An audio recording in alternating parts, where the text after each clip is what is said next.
as the greatest demonstration for freedom in the history of our nation.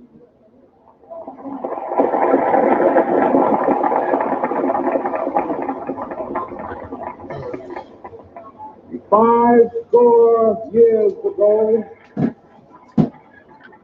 a great American in whose symbolic shadow we stand today signed the Emancipation Proclamation. This momentous decree came as a great beacon light of hope to millions of Negro slaves who had been seared in the flames of withering injustice. It came as a joyous daybreak to end the long night of their captivity. But 100 years later, the Negro still is not free. 100 years later, the life of the Negro is still sadly crippled by the manacles of segregation and the chains of discrimination. 100 years later, the Negro lives on a lonely island of poverty in the midst of a vast ocean of material prosperity. 100 years later,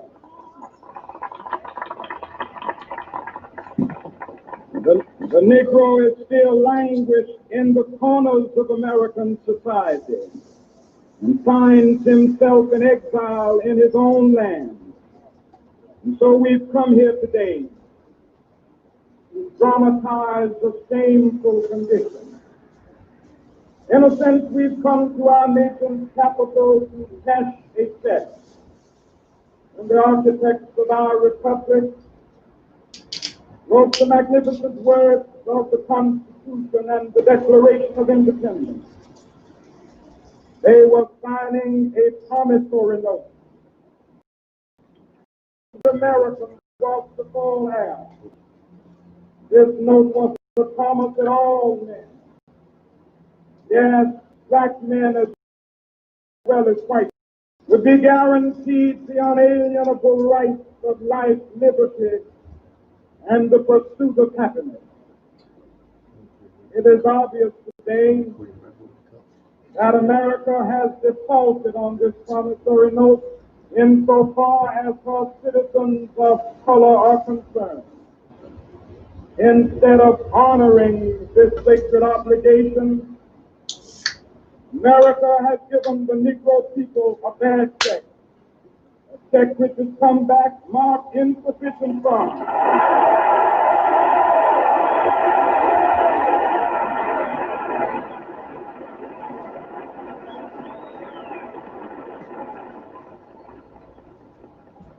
But we refuse to believe that the Bank of Justice is bankrupt.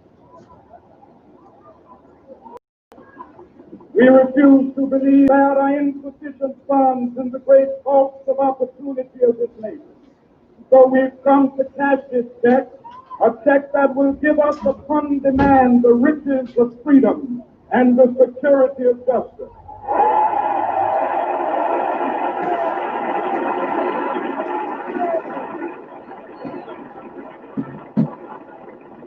We have also come to this hallowed spot to remind America of the fierce urgency of now. This is no time to engage in the luxury of cooling off or to take the tranquilizing drug of gradualism.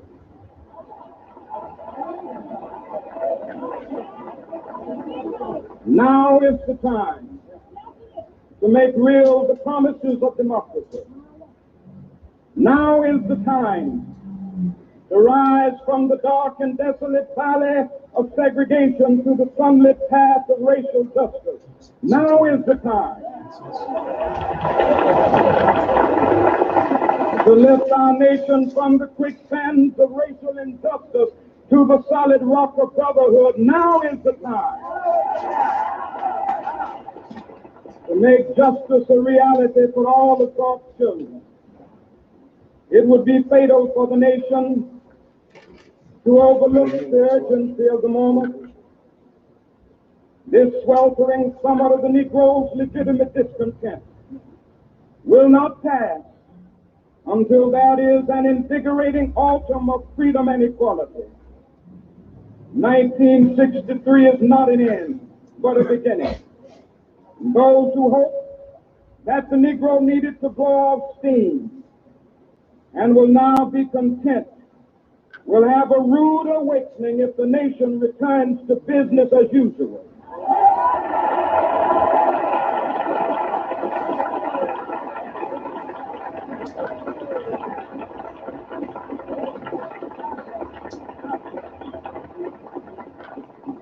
There will be neither rest nor tranquility in America until the Negro has granted his citizenship rights.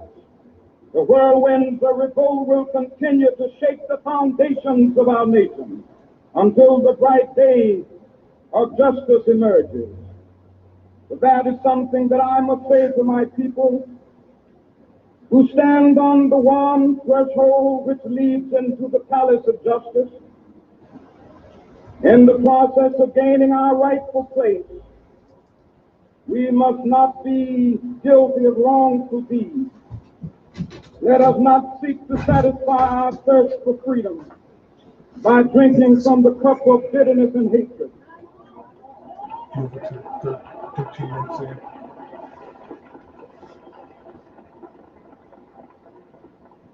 We must forever conduct our struggle on the high plane of that one day on the red hills of Georgia, sons of former slaves and the sons of former slave owners, will they be able to sit down together at the table of brotherhood?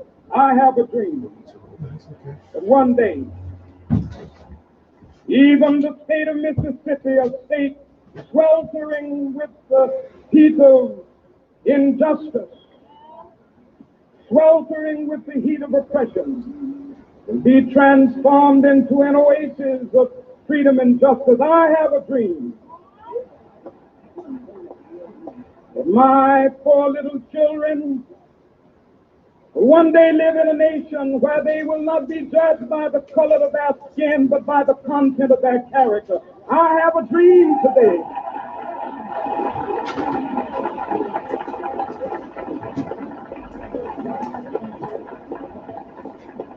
I have a dream that one day down in Alabama, with its vicious racists, with its governor having his lips dripping with the words of interposition and nullification, one day right there in Alabama, little black boys and black girls will be able to join hands with little white boys and white girls as sisters and brothers. I have a dream today. Can you help yourself, huh?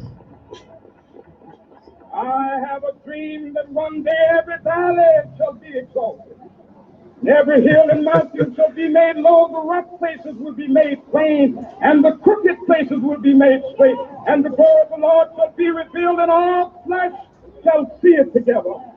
This is our hope. This is the faith that I go back to the South with. With this faith, we will be able to hew out of the mountain of despair a stone of hope. With this faith, we will be able to transform the jangling discords of our nation into a beautiful symphony of brotherhood.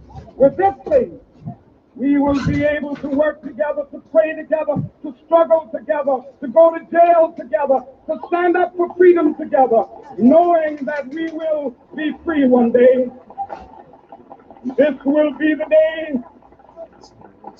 This will be the day when all of God's children be able to sing with new meaning, my country cheers to thee. Sweet land of liberty of thee our king. Land where my fathers died, land of the pilgrims died. From every mountainside, let freedom ring. And if America is to be a great nation, this must become true. And so let freedom ring from the prodigious hilltops of New Hampshire. Let freedom ring from the mighty mountains of New York. Let freedom ring from the heightening Alleghenies of Pennsylvania. Let freedom ring from the snow-capped Rockies of Colorado. Let freedom ring from the curvaceous slopes of California. But not only that, let freedom ring from Stone Mountain of Georgia. Let freedom ring from Lookout Mountain of Tennessee. Let freedom ring from every hill and molehill of Mississippi, from every mountainside. Let freedom ring, and when this happens,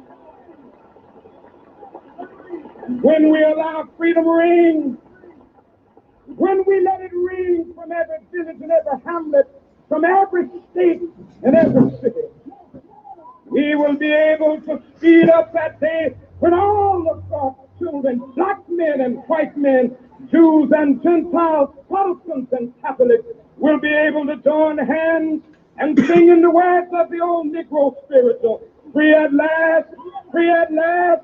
Thank God Almighty, we are free at last. Cut that, man. Let's get rocking. I wanted that to be the end right there. That free at last. Let's get it in. I want Christians to have that spirit right there as they watch what's going on in America today. Right. I want them because, especially the older ones, man, because they're the ones that instilled that spirit into our generation, that we are truly free out here. We got something to celebrate. Martin Luther King is a hero. How dare them? Right. Hey, shalom, Israel. Let me see. Mic check. I carry myself fine. Most on Christ. Hey, shalom, Israel. We are the ISUPK, started out of 1 West, 125th Street, Harlem, New York, under Commander General Yohana. Most on Christ. You understand? And our mission is to teach blacks, Hispanics, and Native Indians who they are according to the Bible. You understand? To teach you your goddamn identity, man. To teach you the true way to follow Christ, man. And that the oppressor is the devil the Bible speaks of. You understand? Right. And today's class is a special one, man. I know everybody wants the King David, you know what I'm saying? my whole group of 2 people to follow me want the King David story. No, I'm just kidding. But now we going into the history of traitors, man. You understand? Like, this is a long history of traitors. And the one that we need to be talking about right now is the one that we just got through listening to, Dr. Martin Luther King Jr. You need to understand this, blacks, Hispanics, and Native Indians. You understand that man was a traitor to you and everything that you stand for and everything that you represent. He is a traitor, point blank, period. He traded on the black race. Right. He was talking all that stuff, but he didn't give a damn about blacks, Hispanics, and Native Indians. Not at all. Not at all. That whole so-called civil rights movement, what did it benefit blacks, Hispanics, and Native Indians? Right. That's what I need to know. I need to know that. That is very important. You understand that we find that out. We need to find out, how did it benefit blacks, and Native Indians? Like, nobody can answer this. You get what I'm saying? Nobody can, because nobody has the answers. And the reason nobody has the answers is because, number one, it didn't benefit blacks, Hispanics, and Native Indians. It didn't do no good for none of us. You understand? It helped destroy us. That's what it did. It destroyed all blacks, Hispanics, and Native Indians, man. And listen, you ain't got to take my word for it. Not at all. Only thing you got to do is just pay attention to what we about to bring out. Because that's exactly what we about to do. We about to bring it out. Anything you want to drop on, Gad? No sweat. No, you good. You're absolutely good. So, we just got through listening to Martin Luther King, right? Talking about free at last, free at last. Thank God Almighty, we free at last. That's how he ended the speech, which don't make any goddamn sense, because the whole purpose of you marching down there on the nation's capital, right, was because you wasn't free. Right. Because you are being oppressed. How the hell would you end the speech like that, talk about one day we gonna say this? No, hell no. Hell no. Listen, that don't make no sense. Let me tell you something, blacks, Hispanics, and Native Indians.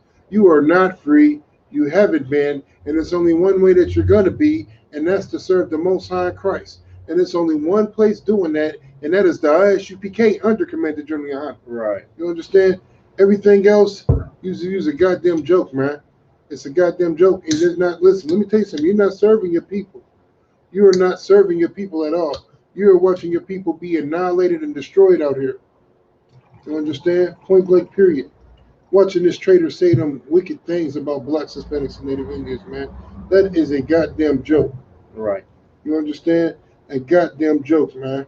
Now, I want to bring out a couple of points about Dr. Martin Luther King. You know what I'm saying? Or as we, call him around here, Orgy Mike. You get what I'm saying? We call him Orgy Mike. Why? Why do we call him that? Because he was known for sleeping with white women.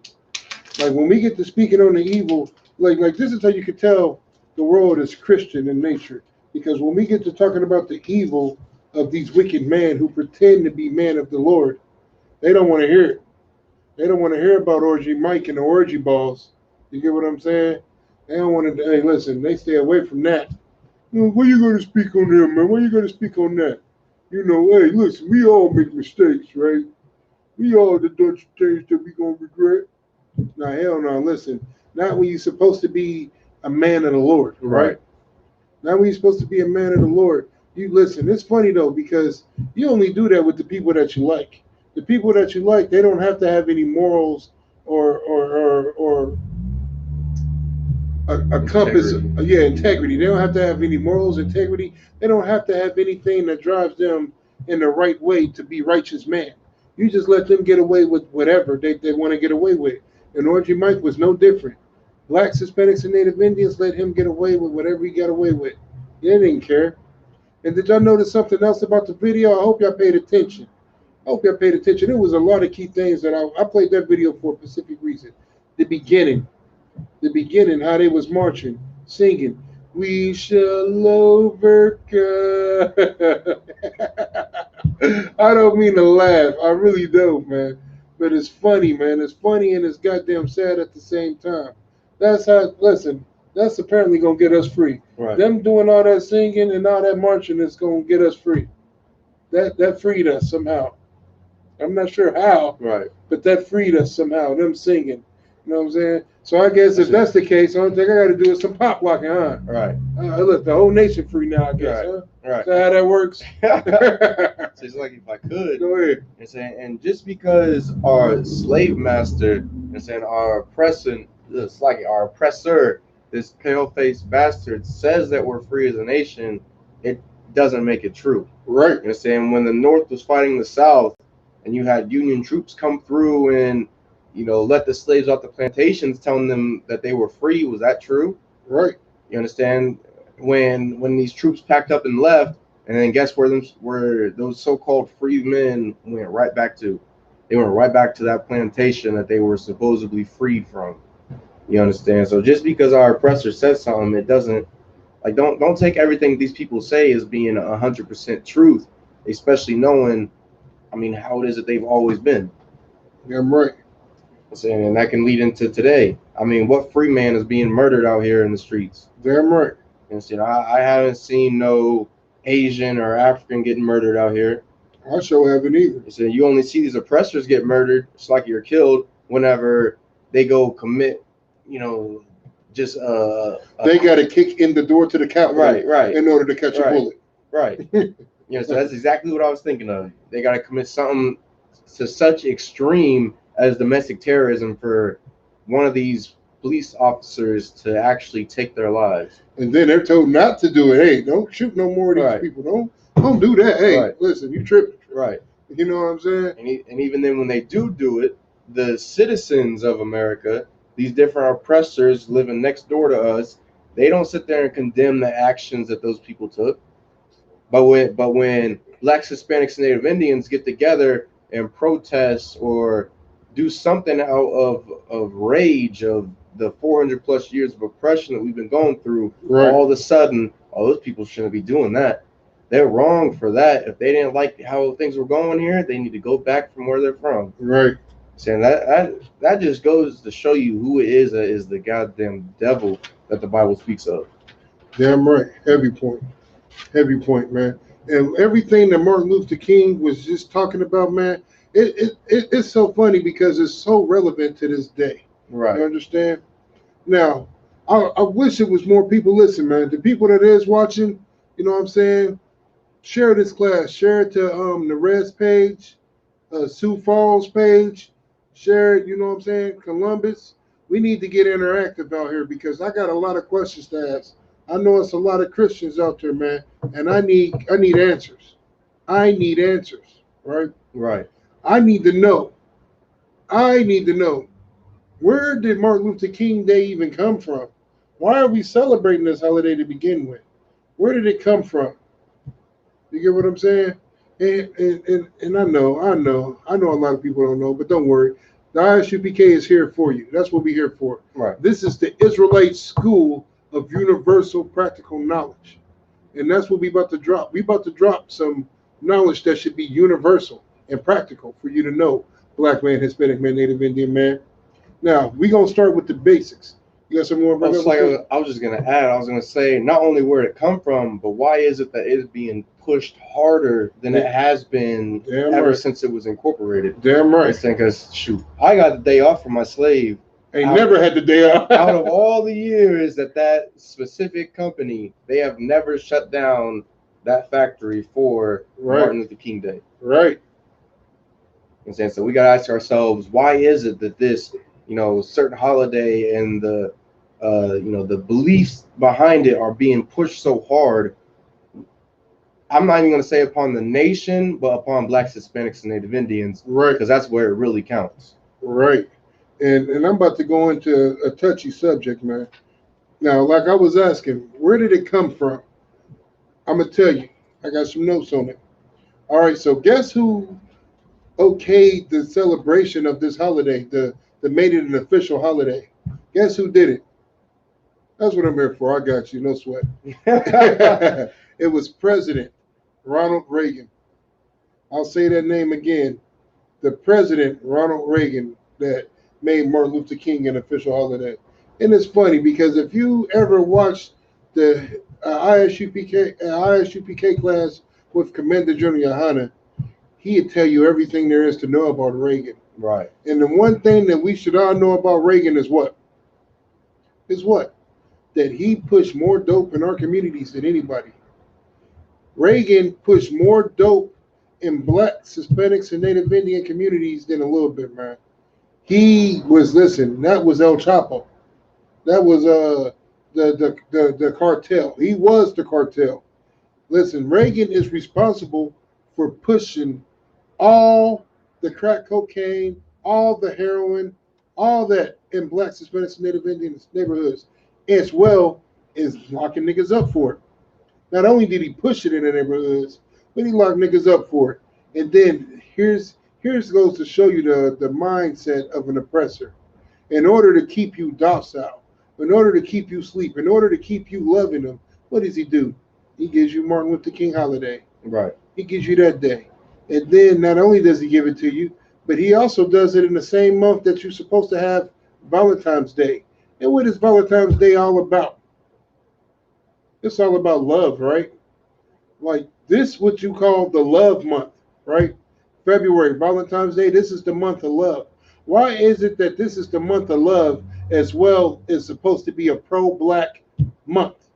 It's Black History Month and it's the love month. Why is that? Because they want you to love being pro-Black? That's not it at all. Them two holidays are this month for a reason. It's to keep you docile, Black, Hispanic, and Native Indian man. It wants you to be proud about being a Black man. But even though you're proud about being a Black, Hispanic, and Native Indian man, there's no need to be aggressive about it and be mad over all the pain and suffering that you've endured under the boot heel of the oppressor, under the boot heel of America. Listen, here's how you handle that. You handle that by being non-violent. You handle that, listen, all that hate you got in your heart, you turn the other cheek and you love your neighbor anyway. Because Martin Luther King had a dream, and his dream was for you to be submissive up under the oppressor. And that's how the oppressors feel about it. Right. That's how they move about it. You understand? That is exactly their game plan. Listen, Martin Luther King had a dream for us to come together. When he when he marched on the Capitol, he marched on the Capitol in peace, in love, and prosperity. Let me ask you something. How is them oppressors marching on the Capitol right now as we speak? Right. How are they marching on the Capitol?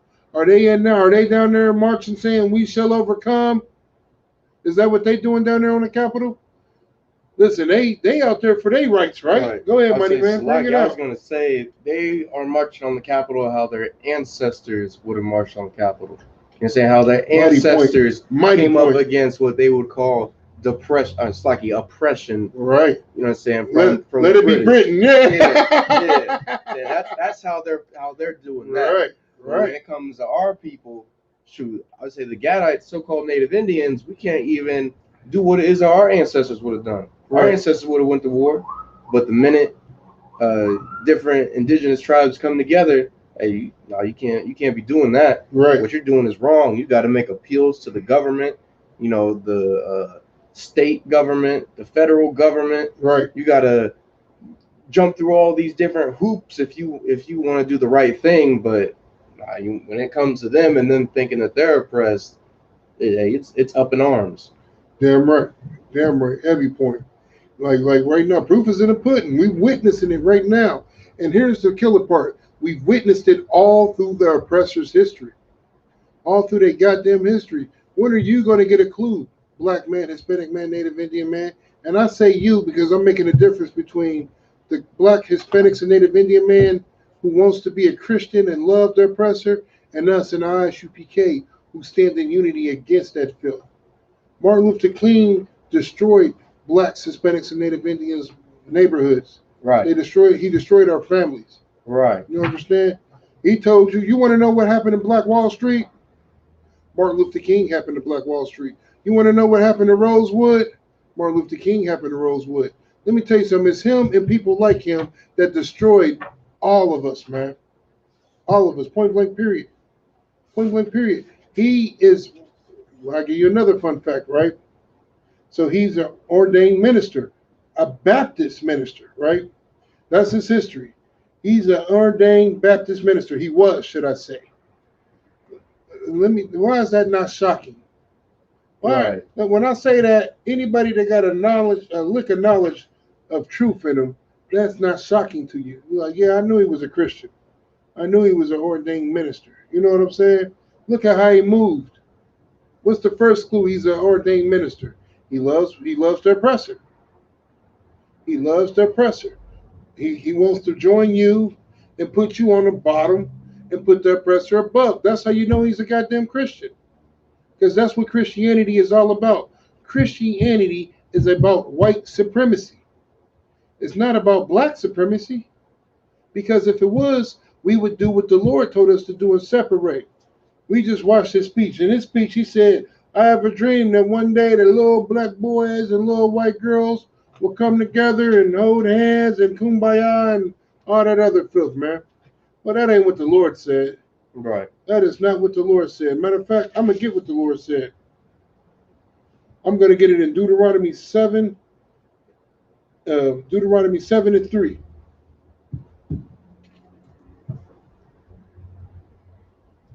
You got it? Most High Christ. Book of Deuteronomy, chapter 7 and verse 3. Go ahead. Neither shalt thou make marriages with them. Hold on. We just heard Dr. Martin Luther King say that, we should come together, little black boys and little white girls. Neither shalt thou make marriages with them. Keep going. Thy daughter thou shalt not give unto his son. We shouldn't do what? Thy daughter thou shalt not give unto his son. Listen, Martin Luther King is telling you a goddamn lie. Here's the funny part. If he's an ordained minister, what does he think when he reads this? How can he read this and not know what the hell is going on here? Right. That's what I want to know. If he's an ordained minister and he read this goddamn Bible, when he reads this verse right here, what is he saying? That goes to show you, in order to be a ordained minister in a Christian church, in order to be any Baptist church Muslim, mosque, any of that. You don't have to know the Bible. Only thing you have to do is say you know the Bible, and that gives you your qualification. They give you a piece of paper, whatever they give, and you're good to go. You don't actually have to know it. Let's get some more. Nor his daughter shalt thou take unto thy son. Damn right. Let's get some more. Verse 4, for they will turn away thy son from following me. They were going to do what?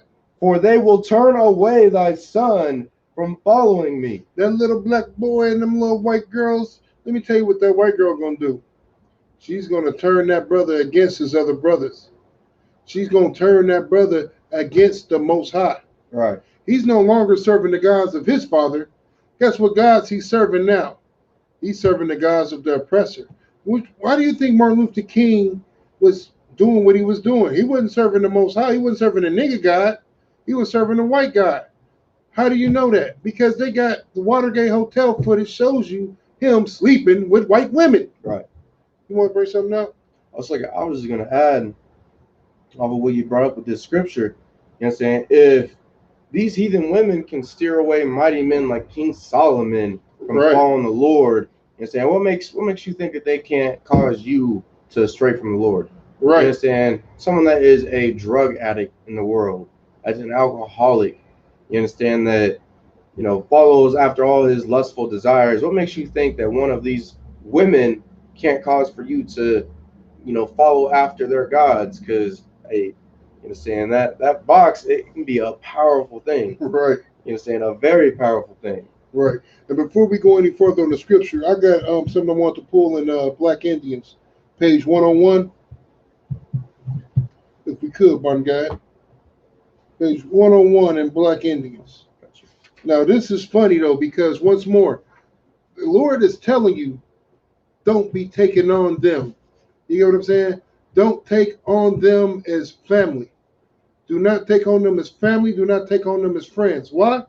Because they're going to steer you away. They're going to steer you away from serving the Most High. You got that? 101. Black Indians, page 101. I don't think it's that page. Okay, I got it. It's 105. 105. That's right. It's from Black Indians, page 105. Slave-owning families sometimes encourage their sons to take a good friend from among their slaves to share their youthful adventures. To do what? Read that again. Come. Book of Black Indians, page 105. Slave-owning families sometimes encourage their sons to take a good friend from among their slaves to share their youthful adventures. Now, with that being said, do y'all remember the part in the speech when Dr. King said, I have a dream that one day that the sons of the slave master and the sons of the slave will sit down in the spirit of brotherhood. That's what he said. Right. He said, I have a dream that one day that the sons of slaves and the sons of slave owners will sit down in the spirit of brotherhood. Right. But here's the problem with that. Go ahead, finish up. Go ahead, Mike. I was gonna add, you understand, that right there is what you would call token friends. Right. You understand? Some so that these devils can bring up so they can try to prove that they aren't racist, that they don't hate our people. Right. You understand? And you know that even though they bring it up, that they are indeed racist because it'll come up out of nowhere. Right, they brought it up. You understand? They be watching the news, watching niggas die. Right. And, if I was alive back when the Underground Railroad was around, I would have helped black people escape. I have 3 black friends. Right. My black friend would have never been out there doing that. Right. My cousin's sister's father, nephew, had a black wife. Right. You understand? So for those of our people that like to just, sit there and be like, oh yeah, I got a white buddy. He's down for the cause. He speaks about, black problems, speaks out against the government, all this and that. He's an honorary Negro. Yeah. You know what I'm saying? That's exactly what you are to these people. You're just that token friend that they can bring up in a conversation to make themselves feel better about not being, I shouldn't say about not being racist, because really that makes them feel ecstatic. Listen, that's why they do it, because they are racist. Right. That's exactly why they do it. Let's get the rest on that book if you could. This is the killer part. This is the part that's gonna hurt a lot of people's feelings that they don't even understand what's going on. Each young man just had to remember clearly what his station in life was. Each young man had to remember what? Clearly what his station in life was. Listen, that's funny, and I'm gonna take it back a while back. Now, everybody remember when LeBron James first went to LA, was doing all these good things. What did they spray paint on this goddamn garage door? It don't matter. Like, we know LeBron James is making a lot of money, right? He's making a shitload of money. He's making millions upon millions. That listen, from us lonely poor people, we look at him like he got it made, right? When it comes financially, he got it made. But you know what them oppressors will never let him forget? His station. Guess what they spray painted on his garage door? They spray painted the words nigger, big as day. They let you know, look, it don't matter how much money you get, he's a nigger. And we don't give a damn about you. We don't give a damn about you. You could be the best basketball player in the world. Never forget your station. Right. LeBron James can buy a small goddamn country if he wanted to at this point. Right. You get what I'm saying? But let me tell you something. Them poor white trash white devils, in their mind, they are better than LeBron James. They're never going to let him forget his station.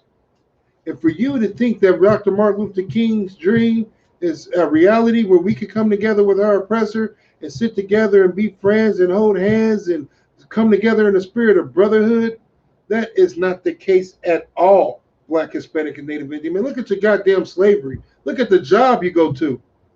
Look at the job you go to. You can clearly see the difference in the way that the oppressor is treated at your slavery and how you're treated. Tell me you can't. I dare you. The oppressor, he's 2 minutes late from his break. It's fine. Let you be 10 seconds late. It's a goddamn problem. Right. Understand? You ever wonder why you always get the hard jobs and the hard stuff? And they like, I give you another example. When America was shut down because of COVID, when it first hit, right? They said the only people who can be out is essential workers, right? Essential workers were the only people who was out. With that being said, who was the only people you seen? Who was the only people on the bus? Right. Who, every time you went to go get some fast food, who was the people out the window serving the goddamn food?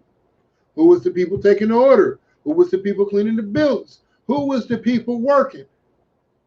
It was your brothers and sisters. It was blacks, Hispanics, and Native Indians. That's who it was. Everywhere you went, you seen the essential workers. Get what I'm saying? You know why? Because we are the slave labor. Don't ever forget your station. That's what they just said in that book, right? Listen, I encourage you to take on your token Negroes, but don't ever forget your station. And let me tell you something, even with Martin Luther King, guess what he forgot? He forgot his station. That's okay. They reminded him with a bullet, didn't they? They reminded him with a goddamn bullet. This nigga really started to love his people. Before he died, he said, I fear I've integrated my people into a burning house. Right. You should have knew what the hell you was doing if you was a so-called minister of the Lord. Right. You should have knew that, man. You get what I'm saying? If I could, we're going to come back to Deuteronomy. Actually, let's get Deuteronomy. Nah, I don't even want Deuteronomy anymore. Let's go to Genesis 25 and 23. We on Martin Luther King head today. Among your ass. Pause. That one dude's a little comedian be on YouTube. You know what I'm saying? Like, straight up, I'm on your head. Straight up. We not about to let this ride. We don't let traitors ride. We don't just let traitors do what they want to do and don't call them out on their goddamn crimes against blacks, Hispanics, and Native Indians. I don't care if you like it or not, know it or not, understand it or not. Martin Luther King was a goddamn traitor. He wants to integrate you with the oppressor. He integrated you with the oppressor. What do you have to show for it? You have absolutely nothing. Black man, Hispanic man, Native Indian man. Me and my brothers, we want it all. But we got nothing. You know why? Because we let a traitor like Martin Luther King integrate us with our goddamn enemies. He did us all dirty. He did me dirty, you dirty, them dirty. Anybody who's black, Hispanic, and Native Indian, he did dirty. He told us to shut our businesses down. He told us, hey, shut your business down and let's go somewhere where they don't love us, where they don't care for us. He told you to go past that black business and go sit in a white business. Let's go get a white burger. Let's go get some white chicken. That shit don't even sound right. Let me ask you something. Have you ever had this is a double jeopardy question right here. Have you ever had some good cooking from a white person or any other one of these heathen nations? Have you ever had some good chicken? Have you ever had some good hamburgers? Have you ever had any kind of good food from them? And if you have, let me ask you something. What style of cooking did they use to fix it? Because every nation has their own style of cooking food. Every nation has their own style of cooking food. That's why you call it Mexican food. That's why you call it Chinese food. You get what I'm saying? Every nation has their own style of cooking food. So when you get some food from another nation that's cooked a certain kind of way, what's the first thing you say? Oh man, they cooked it up like a nigga would do it. This tastes like a nigga did it. You get what I'm saying? When you have some good chicken from an oppressor, it's because it was cooked like a nigga cooked it. When you have some good hamburger and french fries from an oppressor or any of these heathen nations, it's because it's cooked how Israel would cook it. It got a Mexican spin on it. It got a Gadite spin on it. It got a nigga spin on it. It is not of they shit. You go like, because they shit ain't got no flavor to it. The scriptures say this: we are the salt of the earth. You know what I'm saying? It has our flavor on it. Point blank, period. You understand? He wants you to walk past these restaurants to integrate into some bland stuff. He wants you to walk past, you know what I'm saying, greens and hot water cornbread to go get what's that? The green bean casserole. He wants you to walk past fried chicken. You get what I'm saying? Fried chicken with all the seasoning on it for some undercooked bland chicken. For some tofu. Like that's Asians right there. Oh shit! I thought that was the pressure. Sure it's Asian. Hey, it might be. You know what I'm saying? I just know it ain't what we eat. You get what I'm saying? Listen, that stuff be so nasty, my dogs won't even eat it. My dogs look at that and look at me and look at that and look at me and dip off. You know? Like, I don't know what this dude doing. He tripping. I'll starve till he gets me the correct food. Right. That's my dogs. They like, nah, this ain't nigga food right here. I don't know what he's doing. Will we on a diet around here? Right. Nigga, you eat it. That's why they look at me. You eat it. Straight up. And that's what Dr. King wanted you to leave behind. He wanted you to leave that behind. We had hospitals. We had schools. We had everything. And it might not have been the best, but goddamn it was ours. Right. It was ours. And listen, and with that being said, you doing everything in your power to get your own now. Like we are. We out here, listen, every black, Hispanic, and Native Indian man right now is in the process of trying to open up some type of goddamn business. Right. I know I am. I'm trying to open up my own businesses. I'm trying to do it all. And I don't give a damn how little much of anything that I got. God damn it, it's mine. And it's a service for my people. And that's what we're working on now. But when we had it, and we had it in force, and we had it at the abundance, we let this goddamn traitor come in and talk us into giving it all away. Right.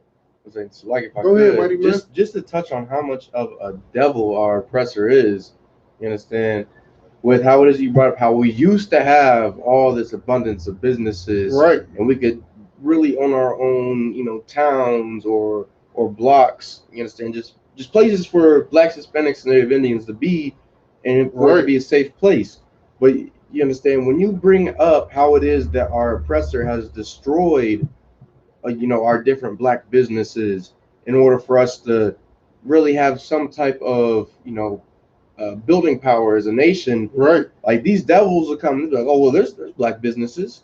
You understand that? There's all these black entrepreneurs scattered all throughout the 50 states that have their own successful businesses, but our people, we haven't been, taught how to properly, battle these smooth words of, these devils.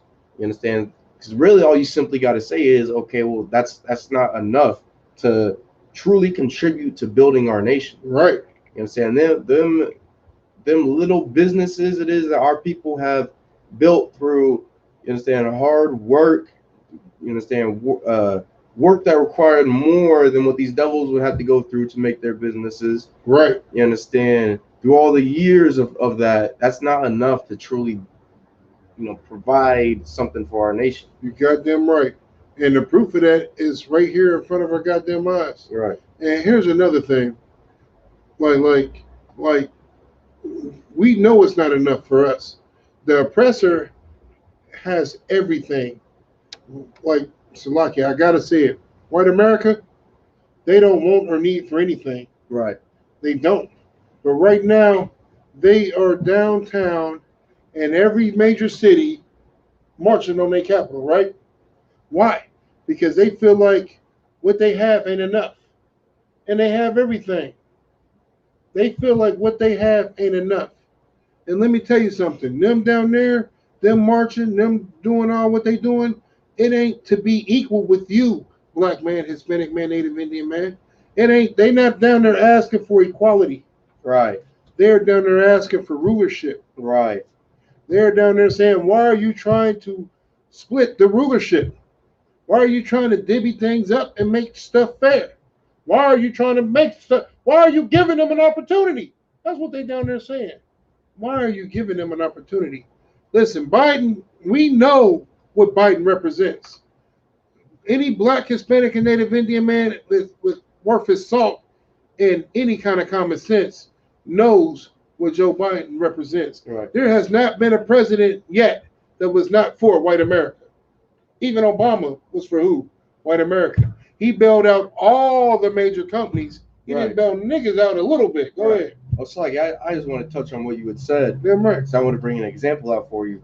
But what you had said previously, that these devils, they're fighting for white America essentially. Right. You're saying for supremacy. Right. It's not because of equal. They don't want to be equal. Right. It's not because of equality or nothing like that. And that's something that these devils have always done throughout the history of, 13 colonies or the United States, whatever it is you wanted to call their empire. But this is an example from the Indian Wars. Show the book if you would, so they can see it. Okay. You understand? From the Indian Wars. Damn right. Mighty book.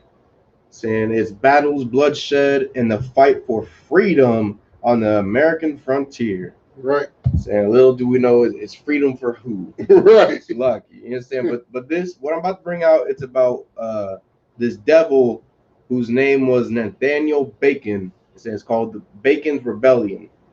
Basically, this devil rebelled against the British because he wasn't happy with the conditions it is that him and his people were going through. He felt he deserved. Right. Sambo, here's the first thing that they say about this devil, right? It says, Bacon, it's like page 38. Bacon was a white Virginia frontier farmer. He was a hard worker, a heavy drinker, and a devout Indian hater. You understand? So, just like nowadays, how America makes sure to point out the good things about these devils that go out and commit these different crimes. Right. You understand? That's exactly what this book right here is bringing out. You understand? Because the first thing they don't say he was a devout Indian hater. Right. They don't say that he was a racist. They don't bring up how he was a drunk. You understand? They make sure to let you know, hey, this man was a hard worker. Saying he busted his back on that farm every day. Right. You understand? That's just an excuse for them to justify his actions that he took against the British Empire. Right. It's saying because if you work hard, why would you just give your stuff away? You worked hard for it. Right. Saying I'm gonna skip over, and it says this was his whole thing behind his rebellion. Yeah, his rebellion. Right. And you'll notice that the first thing it says, this is a main thing with Americans today. It says he wanted to lower taxes and he wanted more armies. You know, right. That's one of the biggest things that Americans talk about nowadays, right? Right. Is and they know about the black budget, but right. they just skim over that. Right. You know what I'm saying? Not only that, but especially with Biden, you have more and more of these devils talking about, oh, well, taxes, they're going to go up. Right. Taxes are going to increase by this much percentage and this and that. Our pockets are going to be hurting. And if I could, real quick, to touch on that, and that's how you know the difference between the wealth in America. Because blacks, Hispanics, and Native Indians don't give a damn about taxes going up. You know why?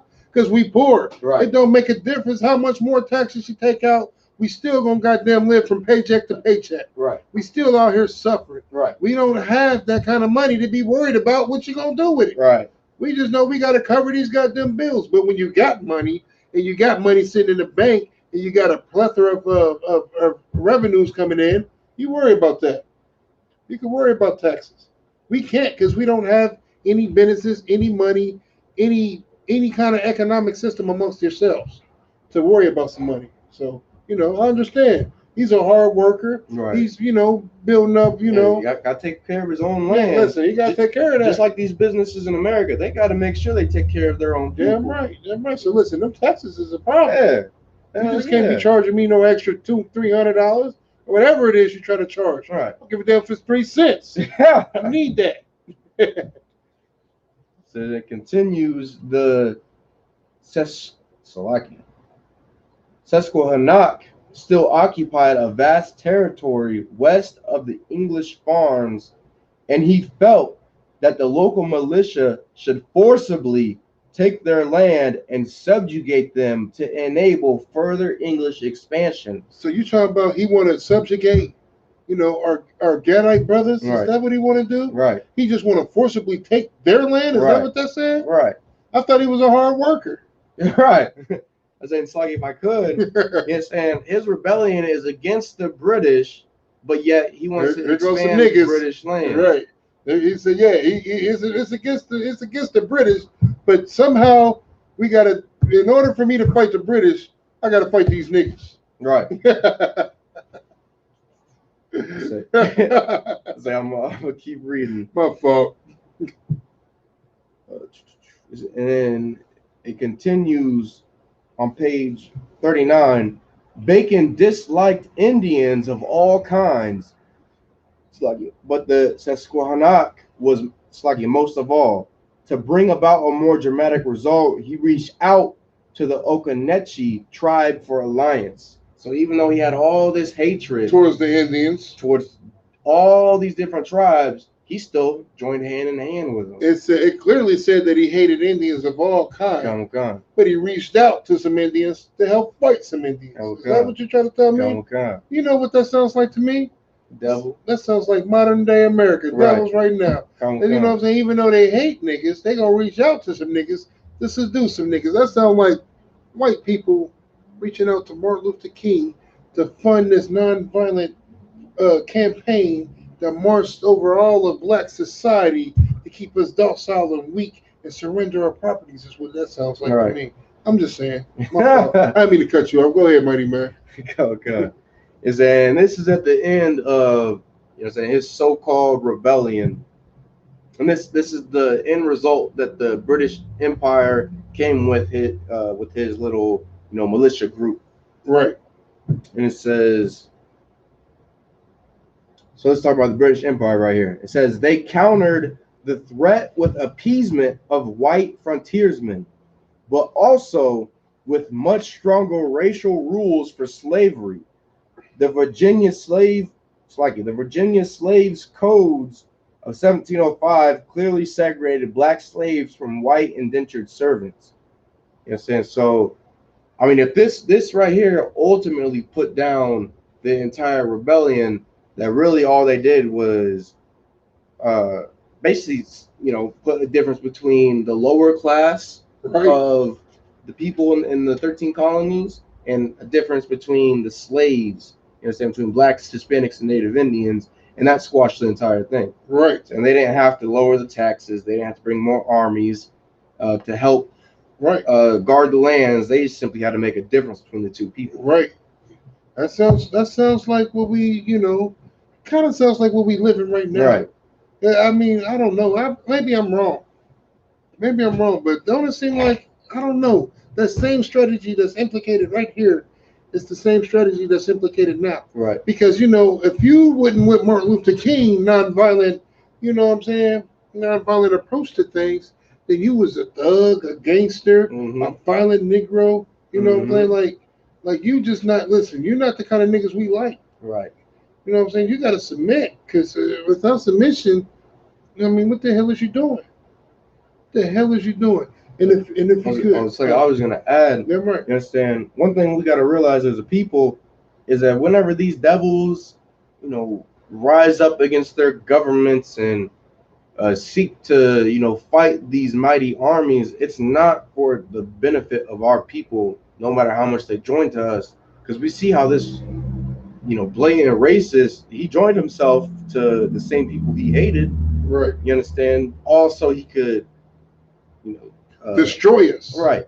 It's kind of like, President Ronald Reagan making a Martin Luther King Day, even though he's pushing drugs in our community. Right. Kind of like all the same oppressors that supported and endorsed Martin Luther King. It's the same ones that support and endorse all the drugs being pushed in our community. Kind of like that. Right. I was just wondering. Right. If you could, I want to pull out the Black Indian Wars. I mean, Black Indian Salakia. But and if you could just break it down exactly, you know what I'm saying? Because I just recently learned about this information in this book. So this is the U.S. government. Basically, it's tying the U.S. government into slavery, just like how you was breaking down now. How it don't matter how much that somebody have a dream about joining with the oppressor's mindset is already set. You understand? And I just wanted to bring that out real quick, if you could break it down. This is from the book The Black Indians, page 157. And this is around the time of the Civil War. Right. Okay, so it reads, the Indian Territory in 1861. And if I could, real quick, and you got to remember, like Martin Luther King, like whenever people think about Martin Luther King and the stuff that he says, who do they tie him with? What president? They tie him with Abe Lincoln. You get what I'm saying? They tie him with Abe Lincoln in Civil War. You get what I'm saying? Like that, like Abe Lincoln freed the slaves. Martin Luther King was a fan of Abe Lincoln. Right. And Gandhi. Right. Right? You get what I'm saying? So I just want to bring that out, put that comparison in real quick, to let you know. So the Civil War wasn't about freeing the slaves. As just clear as that. Abe Lincoln didn't give a damn about freeing no slaves. I just want to bring that out real quick. Go ahead, Mighty Man. Come on. So this right here, like Mata Rabban God said, is around the time of the Civil War. So from Black Indians, page 157. The Indian Territory in 1861 was surrounded by the Confederacy and flooded with its agents and sympathizers. They was there so we can all come together. Little black boys and little white girls, right? Was surrounded by the Confederacy and flooded with its agents and sympathizers. You mean like Martin Luther King, them kind of agents and sympathizers that want to see blacks, Hispanics, and Native Indians with absolutely nothing, oppressed, destroyed, and struggling and suffering? Is that what you mean? Was surrounded by the Confederacy and flooded with its agents and sympathizers. Just making sure. So it's like if I could. Damn right. And this ain't talking about it was surrounded by Confederate armies, so our people don't have no excuse to say, oh, well, shoot, they had to, submit or else they'd be killed. Right. This is talking about being surrounded within the lands of the Confederacy in itself. Right, damn right. Most federal agents in the Indian Territory favored slavery and the Confederacy. They favor who? Most federal agents in the Indian Territory favored slavery and the Confederacy. If you would, read that one more time and read it slow so people, that's kind of remedial can pick up on it. Come. Most federal agents. Most what kind of agents? Federal agents. You mean like the police that was letting the protesters just come right into the Capitol building? Federal agents. You mean the same agents that make sure that they pull up and kill black, Hispanic, and Native Indian men, women, and children within 5 seconds of pulling up and hopping out their goddamn car, but somehow are able to show restraint when a white school shooter is shooting up the goddamn school and take them alive? Most federal agents. Just making sure. I was saying, it's like if I could, Go ahead, you're saying the same agents that were tasked with ensuring that indigenous ways of life were not lost. Right. Yeah. Preserve it. We got to preserve it. The history is important. Right. I was saying, Slaggy, and the sad thing is that so many indigenous tribes and really blacks and Hispanics out here in the world believe that, oh, well, should they put in all these laws to ensure that these ways of life weren't lost? These people were able to keep their culture alive and to practice it nowadays. Right. But yet, at the same time, with them putting all these laws into place, they also put laws into place to come really against. Right. And even if it ain't no laws, they're going to do it. Like the oppressor wrote all them goddamn treaties. How many of them it was, one guy? Like 5 something, I believe. Yeah. That's what I was going to say. Like over 500 treaties. Yeah. And which one of them did they keep again? That's so slocky. Till this day, they're still breaking treaties. Damn right. They say when Trump started his wall, they trespassed and destroyed native land that was actually burial sites. Right, and preserved. Mm-hmm. It's supposed to be protected under U.S. law. Right. It wasn't protected because, fuck the Salakia. Damn, almost messed up Salakia. Because they don't give a damn at the end of the day. You understand?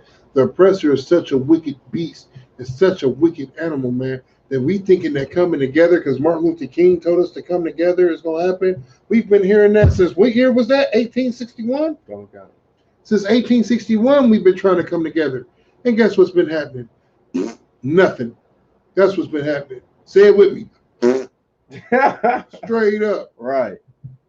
Trying to come together with your oppressor is not going to help blacks, Hispanics, and Native Indians. It don't matter what kind of dream you have. None of that matters. Serving the Most High is the only thing that matters. You want to preserve black, Hispanic, and Native Indian way of life? Serve the Most High and ISUPK under Commander Junior High. All right. What's the luck? Go ahead, mighty man. So, most federal agents in the Indian Territory favored slavery and the Confederacy. So you trying to tell me that they favor slavery, like all them Trump supporters that's down there marching on the Capitol right now, that want to make America great again in their eyes? Because, according to the oppressor, and if you don't know, I'm going to teach you something. I'm going to learn you today. When an oppressor says, we just want to make America great again, black man, Hispanic man, Native Indian man, they talking about the same crap we reading in this goddamn book. Right. Keeping you dead, keeping you suffering, keeping you oppressed with absolutely nothing. Nothing. I'll say it again. Nothing. Right. That's what they want you to have. They don't even want you to have a goddamn headache. They're going to give you a Tylenol for it. Right. You can't have nothing, nigga. Nothing. You understand? That's what makes America great again means. It means slavery and oppression and death for all blacks, Hispanics, and Native Indians. Martin Luther King cannot fix that. He cannot help that. He cannot change the oppressor mind. And above that, he can't change the Most High mind. Right. The Most High put these things in place for blacks, Hispanics, and Native Indians to understand and learn from. So when are we going to start understanding and learning? Right. When are we, as a nation, going to start to understand and learn? So lucky, money man, keep bringing it up. Then Confederate officials and troops arrived to control matters, and U.S. power was nowhere in sight. Where was they at? The Confederate officials and troops arrived to control matters, and U.S. power was nowhere in sight. You mean kind of like when they marched on the Capitals everywhere? Was nowhere in sight. Just wondering. You got something you want to bring out in the scripture? I just wanted to get to this because we've had, multiple people that we viewed as prophets in the nation come up with, the same type of thing Martin Luther King has. Right. And so this is from. So we're going to go to the book of Jeremiah, chapter 23 and verse 25. Damn right.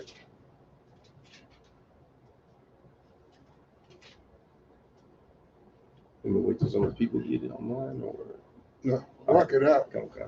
Book of Jeremiah, chapter 23 and verse 25. I have heard what the prophet said. You know what I'm saying? It's like that. You know, as far as I'm aware of, that's what our people like to say, right? That Martin Luther King, he was the last prophet of the Lord. Right. You know what I'm saying?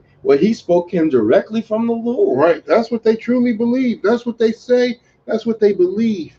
Us and Isupk, we believe and know better. Right. We know better. We know that he was not no goddamn priest or prophet of the Lord.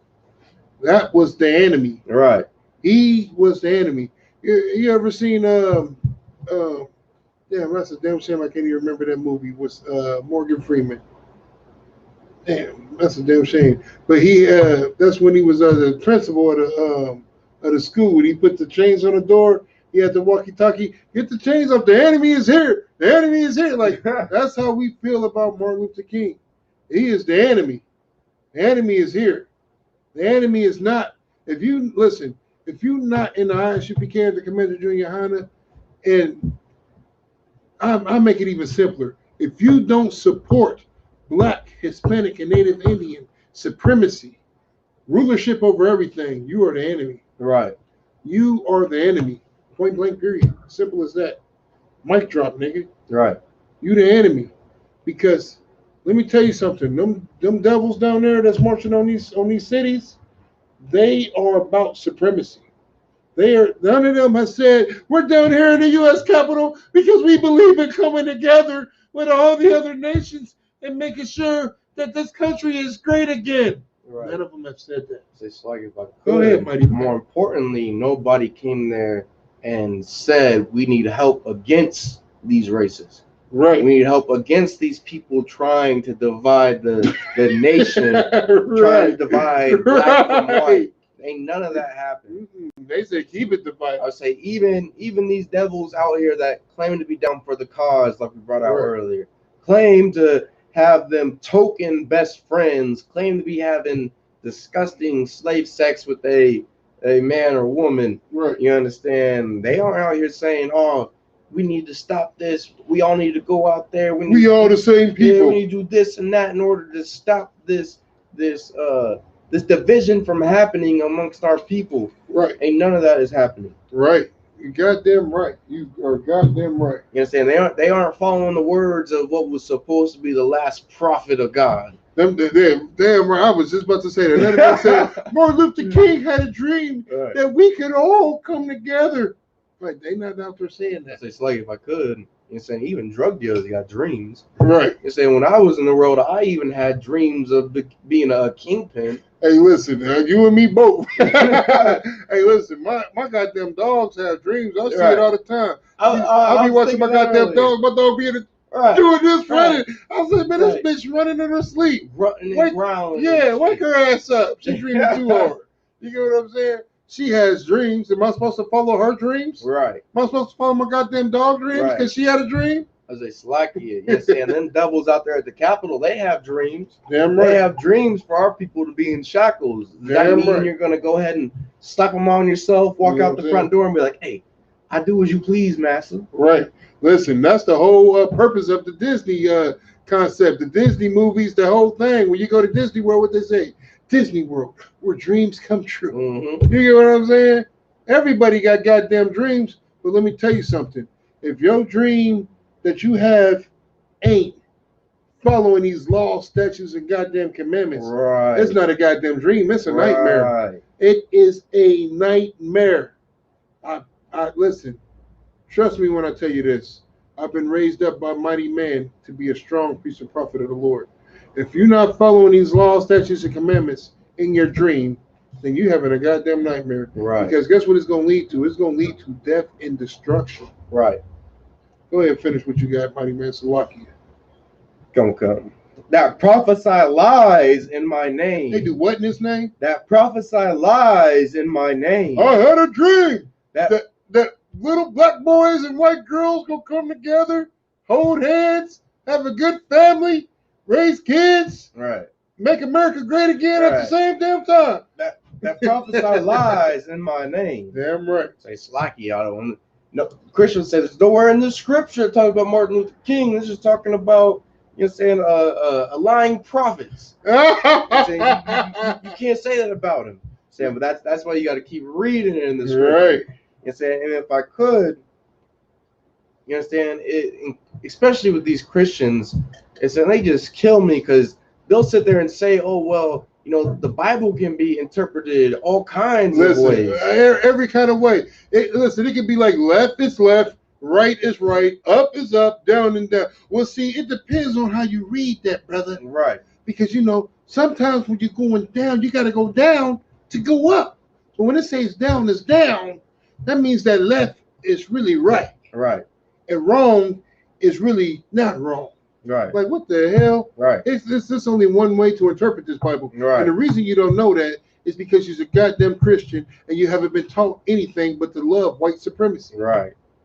That's why it's interpreted wrong. Because whenever it's talking about not loving the oppressor, something's wrong with the Bible. Mm-hmm.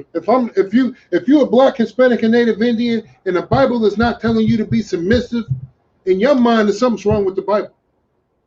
In your mind, listen, Dr. King's dream is about white supremacy.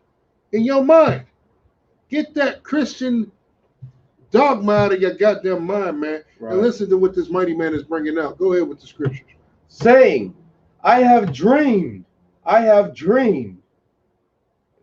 Hey, who does that sound like to you? Listen, we just played the speech at the beginning. I was about to say, what was that speech we played? What did he say? I had a dream. Yeah. Hey, listen, he had the career. Hey, listen, he sounds like Barack Obama. You know what I'm saying? Right. He sounds just like Barack Obama. You ever listen to Barack Obama talk? Who did he remind you of? Dr. King. Who do you think he practiced and studied behind and said, this is the approach I'm going to take to get niggas on my side? It was Dr. King. Right. If we could, let's get Deuteronomy 13:1. Oh, so like I had. All right, get it out. Get it out. If you got some more, bring it up. I had. I at least want to get to 26. Go ahead, mighty man. Do your thing. My fault for rushing you. It's a lot. You too long. But you understand. But this right here, that cuts you Christians out there saying this scripture is not about Martin Luther King, because who's the most well-known preacher, supposedly prophet out here that was saying I have a dream. If I could, only thing you have to do to cut a Christian is tell them, Google I have a dream and see what pops up. Right. Just Google it. See what pops up. Dr. King is what pops up. Mm-hmm. And it's the I have a dream speech. Listen, this ain't my doing. This is the oppressor doing. Mm-hmm. He's the one that started Google and labeled it I have a dream speech. Mm-hmm. Straight up. I have a dream speech by Dr. King. Right. And he promotes that. I remember being in the goddamn kid in school, and that's how that was presented to me. Dr. Martin Luther King, I have a dream speech. Mm-hmm. Am I the only person that got that goddamn piece of paper that had Dr. Martin Luther King, I have a dream speech in public schools? Like, you know, I went to public school, you know. So like I got that and a little book about his entire, you know, behind the entire civil rights movement that was supposedly behind that I have a dream speech. Says you niggas make sure you stay submissive and you oppressor kids, you make sure you stay dominant. Right. That's what that whole thought process was about. Right. Making sure one group of people stay submissive and the other group of people stay dominant. Right. You understand? And outside of that, nothing else made any sense. You understand? Point blank, period. Nothing else made any kind of sense whatsoever. Right.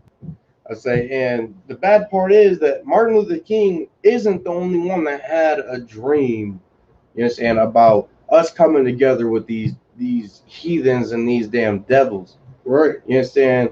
For instance, you got the Jake's name was Jack Wilson, or the prophet, who, you understand, he had a vision of a future prophecy of essentially peace on earth.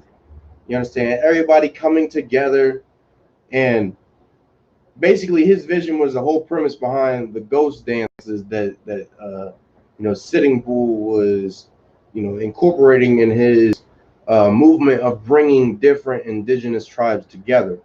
Saying, and we might make the argument saying, oh no, that was all about bringing together different indigenous tribes, about ensuring that, you know, we don't hate one another anymore because we've had such conflict amongst our own different tribes and this and that. But when you go and you look into the root of it all, behind all of that, It's about coming together with these devils. Damn right. You understand? Because you look into the original vision, it's about peace on earth. Right. No more war. You understand? No more disease and this and that. You understand? And the only way that there can be no more war is if we come together with these devils. Right. If we come together with the Asians and the East Indians and the Arabs, that's the only way that we won't have any conflict. And that's a fool's goddamn dream. Right. Like, you got to be a goddamn fool to believe that since the beginning of time. Right. Man, let's get some more in the scriptures, because I got a couple I want to bring up. Okay. You know what I'm saying? And if I could, real quick, shout out to Mike Dixon, man. Rocking it out hardcore. Shalom, Lord Christ, mighty man. I see you. Most High Christ. You know what I'm saying? Verse 26. How long shall this be in the heart of the prophets that prophesy lies? Hey, if I could. Go ahead. If I could. Only if I could. Go ahead. That is every goddamn Christian pastor right now. Listen, every Christian pastor is in the church right now talking about how much Martin Luther King was right. How we should still come together. Right. How they believe in the greater America, where little black boys and little white girls can come together, and the sons of slaves and the sons of slave masters can sit down in the spirit of brotherhood. They talking about it right now. They truly believe in that crap. And here's the killer part. Some of them truly believe in it, and the ones that don't still support it. Right. Because if they don't, there goes their paycheck. Right. They will sell us out for a goddamn dollar, man. A goddamn dollar. Not even a whole dollar. You get a nigga 75 cents, he'll sell us out. You know what I'm saying? They don't give a damn. Get what I'm saying? So the question is this. How long would I be in the hearts of false prophets? Now, to this day.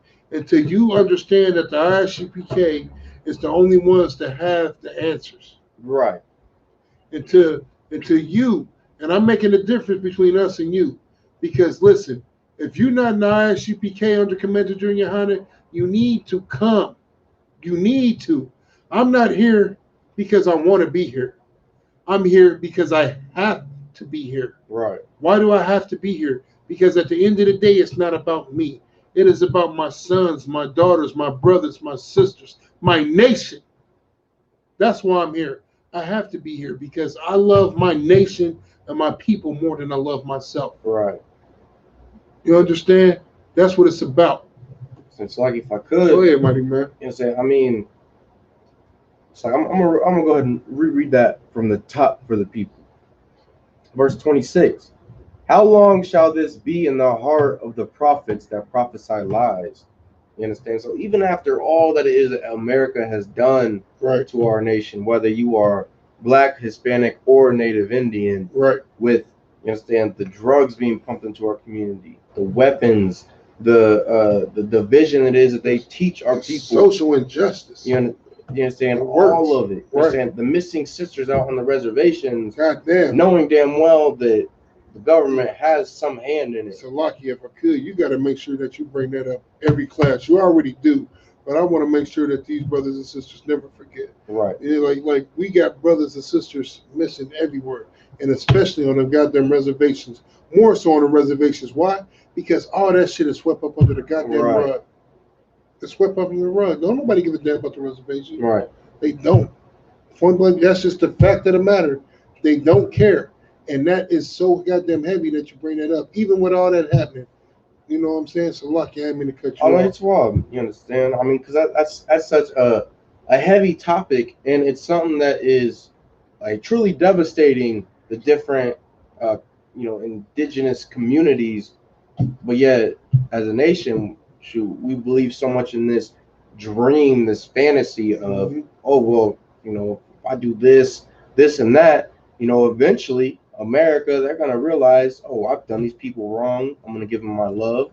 Eventually, the people of America are going to give us all their love. But yet we don't sit there and look at all the crimes that they've committed, even up till this day. Right. You understand? And especially with these missing sisters, because that's such a heavy thing going on within our communities. Right. Like, and we don't even think that, these people, they've done this in the past. They've been taking sisters for hundreds of years, making them sex slaves and Right. and making trying to marry into the goddamn nation is what they've been trying to do. You know what I'm saying? You understand? Because if I could, because if it's one thing that the oppressor knows, he knows how to destroy his enemy. Right. He knows to turn us against each other. He knows that by him taking a black, Hispanic, or Native Indian woman, marrying into the family, that you are the seed of your father. He understands that. That's been since the biblical days. Since, so like I said it like it ain't biblical days now, huh? Right. That's it. Let me rephrase that.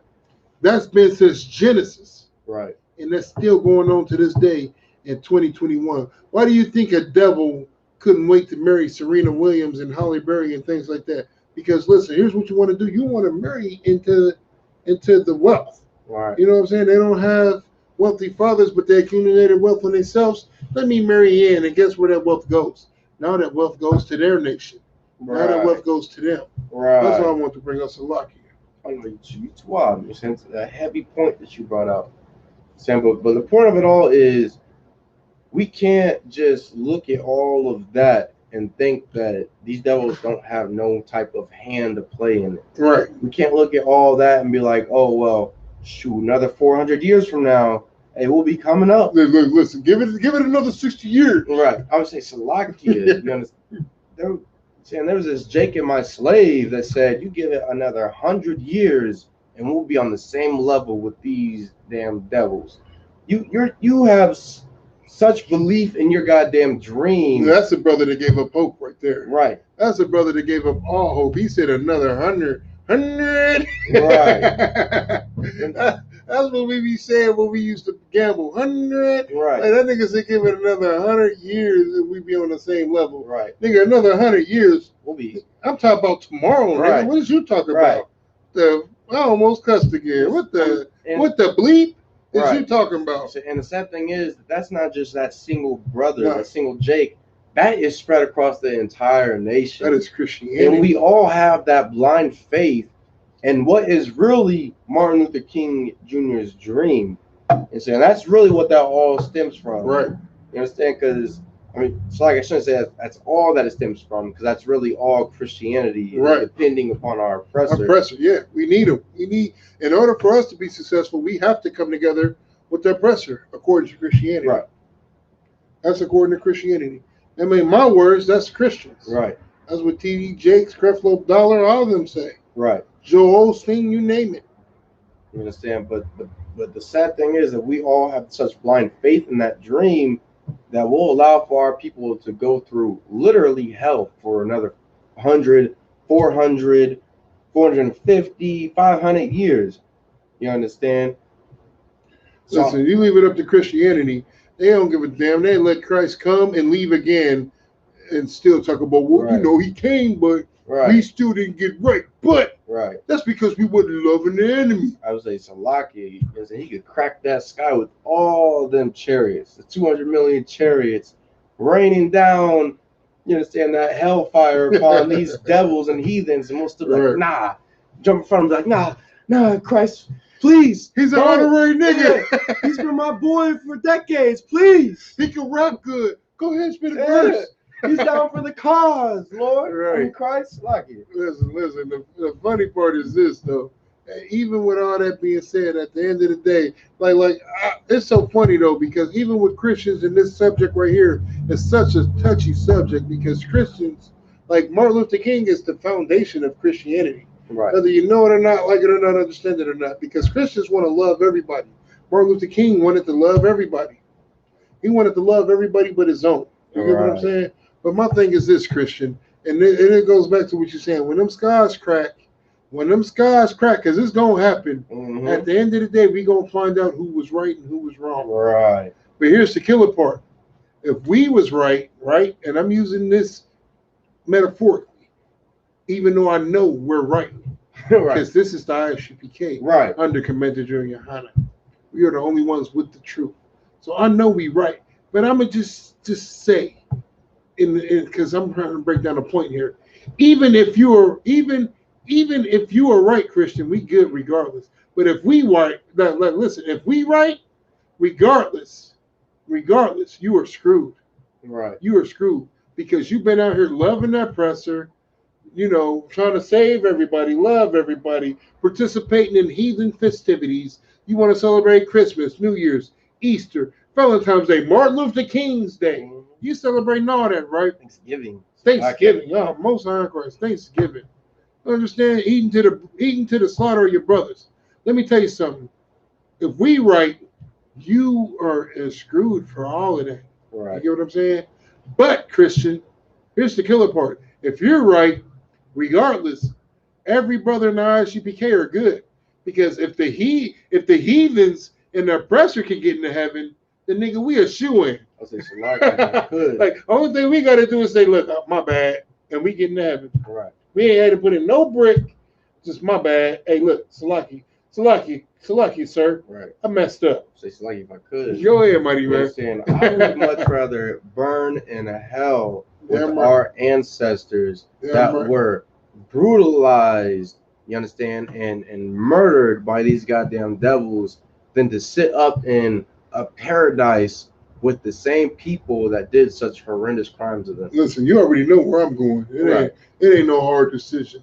I breathe for this warfare. I would say Slacky. I die for this warfare. I say Slacky. You understand?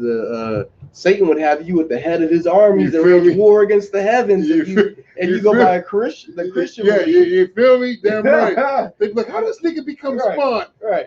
I believed in white Jesus. Right. You're saying you'd be a top general coming against these goddamn devils that are just living their best lives. Right, according to Christianity. Right. You understand? And that's that's the problem with Martin Luther King's dream. You messing up. And if we could, you done with the scriptures? Come. Most High Christ. Can we get Deuteronomy 13:1? I want to show you something, man. I know, listen, here's the killer part. Your Christian pastor supports Martin Luther King, so you've never heard the scripture. I know you never heard it. There's a lot of things that I never heard in the Bible at all before I came into the ISUPK under Commander Junior Hunter. You know what I'm saying? And I would just like to thank all the mighty man before me because they taught me these scriptures. And I want to show you something that I learned that changed my life, that made me understand that Martin Luther King was a goddamn traitor. Let's get it. Deuteronomy 13:1. Book of Deuteronomy, chapter 13 and verse 1. If there arise among you a prophet.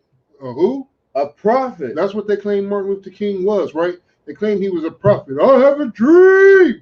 That was his whole thing. We just played it before the beginning of the class. We played his I have a dream speech. Right. He told you what he was dreaming. Get the rest. I'll say Salaki. Go ahead, buddy. Not only a prophet, but the last prophet. Listen, that's what the Christians say. He was the last prophet. Martin Luther King was it. Right. That was that nigga. Right. You know what I'm saying? Y'all need to listen. You got to love your brother. Love the enemy. You got to love the oppressor. We got to come together. We can only do this if we got to make America great again. Right? Let's get the rest of the scripture. Or a dreamer of dreams. I have a dream that one day. That's how he said it. Right. I'm going to say it like he said, I have a dream.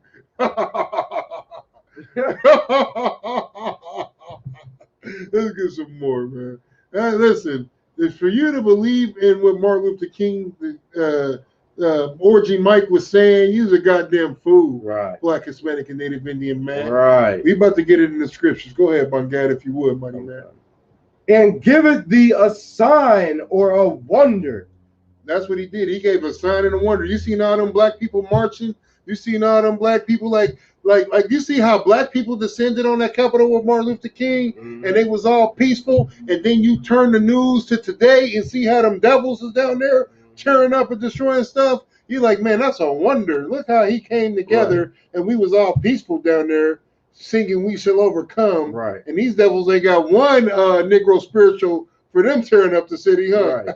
Go ahead, my man. It's like if I could, and these devils knew what they were going down to the Capitol for. You understand? They knew they were going to fight for their nation. Right. But when we got to the Capitol, even though we was fighting for, better wages, in these devil's businesses. Hey, Salaki, if I could. Hey, man, you're the worst for that one. Hey, imagine better wages in their businesses. yeah. So no, that's black owned. Shut that shit down. Right. We trying to get paid in the white man's establishment. Yeah, Can we do that? I said, just imagine doing all of that marching and going through all that just to get them at them steps, and you hear this damn coon sit there and say, I have a dream that little black boys and white girls come together hand in hand. Hey, you know, real niggas was in the crowd like, what the? Right. Salaki, I would have turned my picket upside down and charged at him like it was a spear. You understand?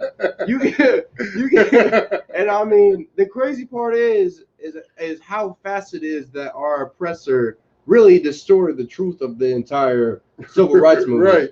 Hey, I got a question. Where's the white Martin Luther King that's trying to take charge of what's going on in the world today? Right. Like, no, we don't need to be down there tearing up the Capitol. We need to come together and make sure that everybody is equal. Right. They don't give a damn about being equal with us. They like, we want rulership. Quit giving them niggas the big head. Right. Why you telling them niggas they ain't cool? Right. They mad at Biden because he was for black people. Even though black people know that he's not for us, he tricked everybody that don't have an awareness of what's really the world is going on. What really in the world is going on. Go ahead, Mighty Man. He tricked the idiots. Yeah, the idiots. That's you know what I'm saying? I mean, the Christians. Yeah, that's the Christians. Put it. How do I know he tricked the Christians? Because if you wanted to vote, you had to go where? To the Christian church. Right. To Martin Luther King Baptist Church. He was a Baptist. Listen, since 1950, that was when Martin Luther King started. He started in 1950, and then a devil blew his brains out in 64. You understand? So technically, we had 15 years of Martin Luther King, and what has changed since 1950 to now? Nothing. Nothing. And I'm going to show you why nothing has changed. Let's get the rest of that scripture. Go. Verse 2, and the sign or the wonder come to pass, whereof he spake unto thee. Listen. It came to pass because, listen, blacks, Hispanics, and Native Indians, we wanted us white people. We wanted white men, white women. We wanted it all. Listen, when you become a professional athlete, whether you're a man or a woman, Serena Williams is one example. You get what I'm saying? You get what I'm saying? And there's so many goddamn football and basketball players that have white wives. I can't even name them all. But when you become a status figure and get some money, what's the first thing you do? You go get you a heathen. Right.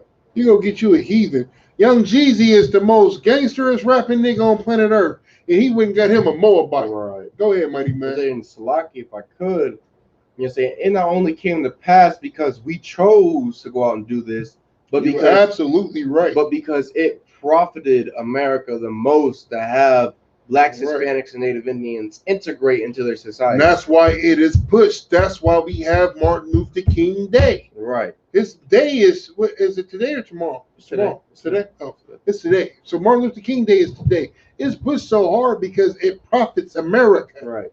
Black, listen, being so-called pro-black, long as you Martin Luther King, and I'm about to make that. I'm gonna hashtag that after class. Long as you Martin Luther King, and it's profitable for America. Go ahead, Mighty Man. If I could, and it's especially pushed harder today due to the division amongst the different devils. You got them right. You got them right. If I could, because Donald Trump made niggas start to do this. Niggas started to do this. You wouldn't like this no more. When Donald Trump got in office, I went from this right here to this. This right here. You cannot punch anybody like this. You know what I'm saying? You can slap somebody, but that ain't nothing. Right. You can't knock nobody out with a slap. I've never seen anybody knocked out with a slap. But when you put this together and you give a couple of these, or if you hit hard like I do, just one of them is sleepy night. And that's what was happening to America. Right. Niggas was doing this. Boom, came together like this. And it was about to get ugly in the game. It was about to get ugly. And what white America said, oh no, Donald Trump is tripping. He's waking niggas up. Isupk numbers is jumping. We got to do something about that. Right. Niggas is following the Bible. Drug sales ain't at an all-time high. Niggas is leaving the Molly Percocets alone. Get Trump out of office and put Biden in. Tell Biden that he should say that he love all niggas and You know what I'm saying? Kiss little black babies and all that. And niggas fell for it again. Of course, we fell for it again. You understand? Martin Luther King's dream was a lie. He's like, I served under Obama. I love niggas. It's like if I Go could. ahead, buddy, man. I mean, it's just our idea of being equal, and really our idea in that dream is so strong that we really believe that, you know, they're getting Trump out of office because he was against black people. Right. When really, like you said, it was because he allowed for black people to come together. Right. Because America's always been racist. Right. But here's the secret, that the dirty little secret that America don't want people to know. They like to keep the racism on the hush hush. They don't want it to be out in the open, because when it's out in the open and everybody's looking at it, we're going to do something about it. But long as it's behind the scenes and we can't see it, we act like they love us. Well, you know, well, it ain't all white people. Right. It's this dumb little group over there. But the same people, here's the funny part. When Trump supposedly lost the election, right, all them Trump flags and Trump train and Make America Great Again signs turned to what kind of signs? To Biden signs. Mm-hmm. To Biden. Why did they turn to Biden signs? Because at the end of the day, they know that their dream is still alive. Their dream is still alive. And long as you believe in Martin Luther King's dream, Black, Hispanic, and Native Indian man, their dream is still alive. Right. No side question. You got something else you want to bring out? I'll finish this and bring up one. No sign Christ. Let's get the rest on the scripture. Saying, let us go after other gods. Let us do what? Go after other gods. Let me tell you something. Anytime that you want to join nations, anytime that you say that you want a heathen for a wife or a husband, you're going after other gods. And you no longer serve the God of the Bible. You're serving their gods. Right. You picking up their traditions. Believe it or not, like it or not, understand it or not, that is exactly what you are doing. Let's get some more on the scripture. Which thou hast not known. What? Say what? We've been living with them our whole lives. Which thou hast not known. We don't know them other gods. You understand? We don't know them. But yet still we support and love. And here's the thing. Christmas. You understand? Christmas. Easter. Thanksgiving. Valentine's Day. New Year's. President's Day. Martin Luther King Day. Them is other gods. Right. That's what that is. Them is other gods. Let's get some more on the scriptures. And let us serve them. Verse 3. Thou shalt not hearken unto the words of that prophet. Of who? Of that prophet. Of that prophet.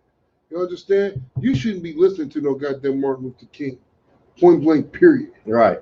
Point blank, period. So it's like if I could. Go ahead, buddy. Yes, and because before Martin Luther King, different indigenous as well as Hispanic tribes had, you know, different prophets it is that had just these groundbreaking epiphanies that would, you know, change the balance of the world or the earth, right? And as we speak, you understand, but yet we weren't supposed to be following, you understand, these different lies it is that they told to us as a nation. You understand? Because I mean, that right there, that was like a major backing behind like Sitting Bull's ghost dances. You understand?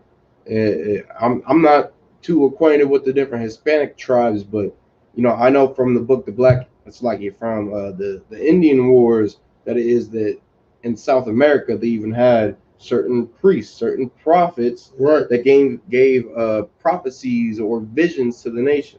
Right.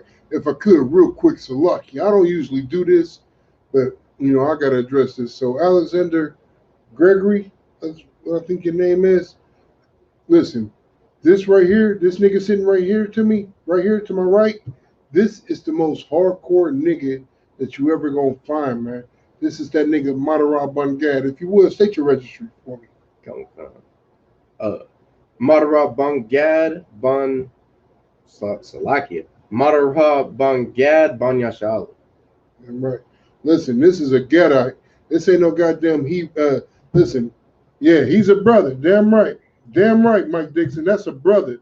This is Madarab Bun Gad. You understand? This is the most, man, listen, this is the most hardcore Gadite that I've ever had the fucking pleasure of sitting next to. You know what I'm saying? You can say Edomite all you want to. You understand? That's because you don't know the scriptures and you don't know what it means to be a Hebrew. It's all about who your father is. His father's a Gadite. Guess what that makes him? Almost cussed. A goddamn Gadite. You understand? And this is my brother. And I tell you one thing. Anybody ever try to lay a hand on him, I'm going to be doing life with no problem, with no questions asked. You understand? It's my nigga, straight up. How about you understand? Ain't no, listen, I'll be damned if I ever sit next to an Edomite.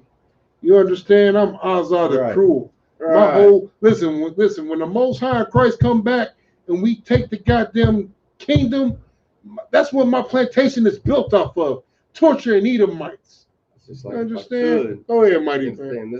This man is gonna be broke in the kingdom. I'm gonna be the brokest nigga in the kingdom. Simply all about killing heathens. So for the young man, make sure y'all pursue some type of, So it's a financial game. Because I'm gonna be the brokest nigga in the kingdom. But as long as I get to kill my goddamn enemies, it's worth it. Right. You understand? Because that's what I'm about. I'm here for the warfare. Don't ever get it mistaken. You understand? And any brother that you see me sitting next to is here for the warfare as well. This is the Isupk under Commander Junior Hana. Right. No heathens allowed. You understand? And just to make it clear for you, the white man is the goddamn devil the Bible speaks of. That's right. Damn right. So lucky. I just had to let that little guy know. Let's get back to it. Go. Or that dreamer of dreams. Damn right. And who is this talking about if I could, Bungad? She was talking about Martin Luther King, you understand? Damn right. That false prophet. That false prophet. That's what the scriptures say. The false prophet. You know what I'm saying? The false prophet. Let's get some more. Damn right. Kentucky 8. You goddamn right. Kentucky 8 sitting next to me. You understand? Damn right. Go to war for his people. Die for his people, man. That's what it's about. So lock here. Most High in Christ. For the Lord your God proveth you. He do what? Proveth you. Listen, he gonna test your spirit. He gonna test every man's spirit. You understand? Every man's spirit gets tested. He gonna prove you. Listen, what's another precept on that? Go to the book of Job. Go to the book of Job. You'll see how your spirit gets proven, how it gets tested. You understand? Point blank period. Let's go some more. To know whether ye love the Lord your God with all your heart and with all your soul. With all your who? With all your heart and with all your soul. Your heart is your goddamn mind. You understand? Point blank period. Your heart is your mind. Let me tell you something, man. Your mind, the mind is a terrible thing to waste. You get what I'm saying?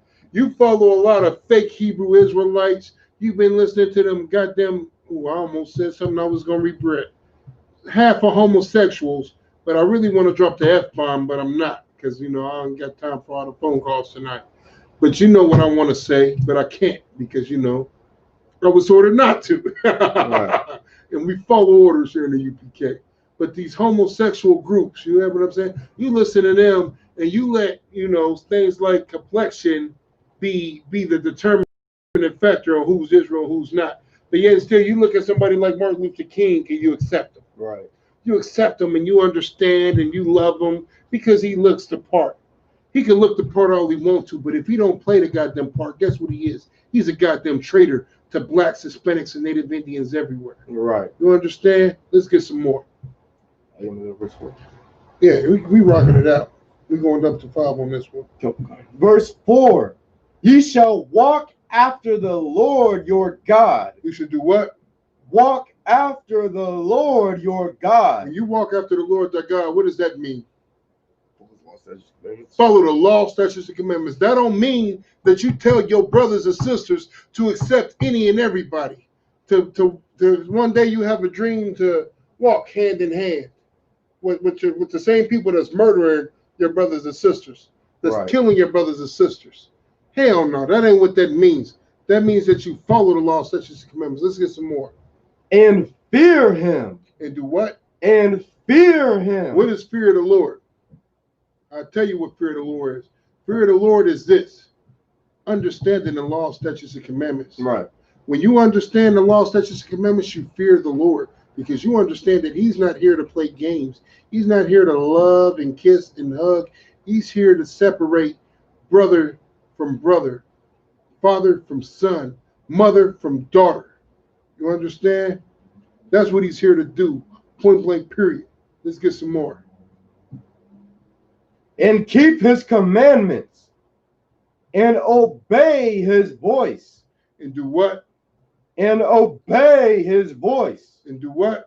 And obey his voice. No sweat. Keep going. And ye shall serve him. And he should do what? And ye shall serve him. Damn right. And cleave unto him. And do what? Cleave unto him. Listen, man, that's what it means to serve the Lord. Right. Verse 5. And that prophet or that dreamer of dreams shall be put to death. They should be what? Shall be put to death. Listen, I'm looking at a dude named Forrest, Forrest Clark. I see what you're saying, man. But listen, let me tell you something. You don't believe in the Most High. You don't believe in Christ. But you believe in Martin Luther King, huh? You know what I'm saying? Right. I see Ron Crow on here. You don't believe in the Most High. You don't believe in Christ. But you believe in Martin Luther King, huh? Let me tell you something. Read that again.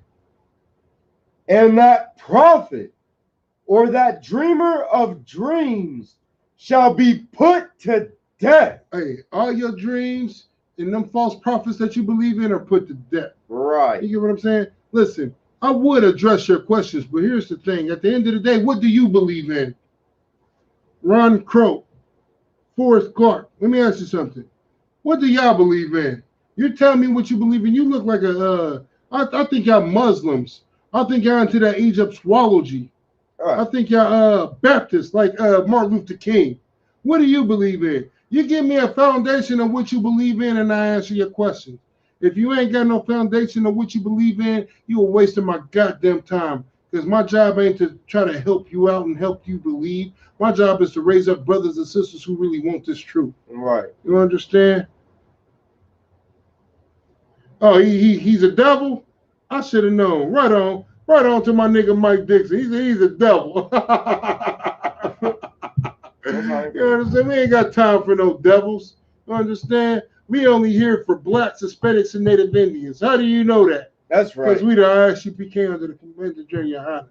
You understand? Let me go ahead. Yeah, go ahead. Because he hath spoken to turn you away from the Lord your God. Who did Martin Luther King try to turn blacks, Hispanics, and Native Indians against? To turn you away from the Lord your God. How do we know that? Because he wants you to come together with the same people that's killing you, Right. that's murdering you, that's raping you, that's robbing you, that has done that since the beginning of times. You know what I'm saying? So done that since the beginning of times and had continued to do it to this day. Them same oppressors that's down there at the Capitol, they ain't down there for you. They down there for them. They down there to raise their nation up, to build their nation, to make sure they strong. They don't give a damn about blacks, Hispanics, or Native Indians. And anybody who don't give a damn about blacks, Hispanics, and Native Indians is a goddamn traitor. Right. You understand? Death to every traitor. That's right. Get some more in the scripture. Which brought you out of the land of Egypt. What did the Most High do? Which brought you out of the land of Egypt. What does Egypt mean? All these people talking all this slick stuff on Facebook. Let me tell you something. You don't even know what Egypt means. Right. What is Egypt? What does it mean? I bet you watch the movies and you truly believe that white people was in Egypt. Right. Well, all the pharaohs were white. Even the slaves were white. So you know. Niggas, where's Egypt at anyway? You don't even know where it's at on the map. Right. You know what I'm saying? You tell a nigga Egypt in Africa, they like, what? I never learned that in the school. You damn right you didn't. Because you part of the oppressor. You get what I'm saying? You part of the oppressor. Let's get some more. and redeemed you out of the house of bondage. Out of the house of who? Out of the house of bondage. The Most High brought us out of Egypt, out of the house of bondage. That's what Egypt means, the house of bondage. If I hadn't have told you, half of you devils wouldn't even have caught that. Right. Because you know what? The oppressor is the devil, the Bible speaks of. That's right. And listen, everything about you and your nation is a goddamn lie. You stolen everything. You have absolutely nothing. Right. You understand? You are the wicked on the face of the planet. And for all you Martin Luther King lovers who want to try to come together with the oppressor, just know this. He is the devil the Bible speaks of. And I'm going to pull that scripture for you later to show you that he's not one of us. He doesn't act like one of us. He don't give a damn about blacks, Hispanics, and Native Indians. You understand? Look at what's going on at the Capitol. They don't give a damn. You know what I'm saying? Let's get some more. To thrust thee out of the way which the Lord thy God commanded thee to walk in. Say that again.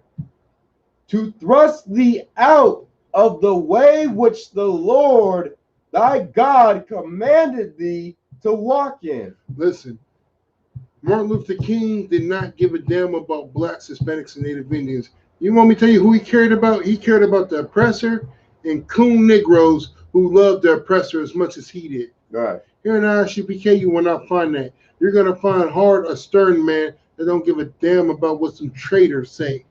We don't give a damn about what a traitor say, about what a coward say. Right. Anybody that got something to say, prove me different. Prove me wrong. Lace up your goddamn boots and come into this organization and do your brick. Put in your brick, do your work, show me. Until then, you know what you are? You's a goddamn coward. You's an internet thug. Put a goddamn a scope and put a scope and a foregrip or an angle grip on your keyboard, because that's all you is a keyboard gangster. You's a goddamn coward. The real mighty man is out here doing the work, and the reason you online watching, talking slick is because you know we the only ones with the cojones to do anything about building this nation up. Let's get some more. So shalt thou put the evil away from the midst of thee. What did the Lord do? So shalt thou put the evil away from the midst of thee. The Lord had an Edomite put a bullet in his brain. Right. That's what the Lord did. The Lord had an Edomite put a bullet in his brain. You get what I'm saying? That's what he did with the false prophet. He took him out. He took him out. The ISUPK under Commander Junior Hana, you know what we are? We're protected by the Lord. You understand? Right. Point blank period. It's just like that. It's as simple as that. We are protected by the Lord. We are the Lord's chosen, man. And some more I want to get on that scripture, but I know my nigga Bon Gad want to bring some stuff out. Just like, I'm going to get your last one. No, you go ahead and rock it out, and we shut it down after that. It's like I was going to. Son of Christ, go ahead and rock it out.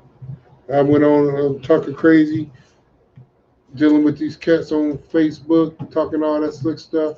You know what I'm saying? These devils.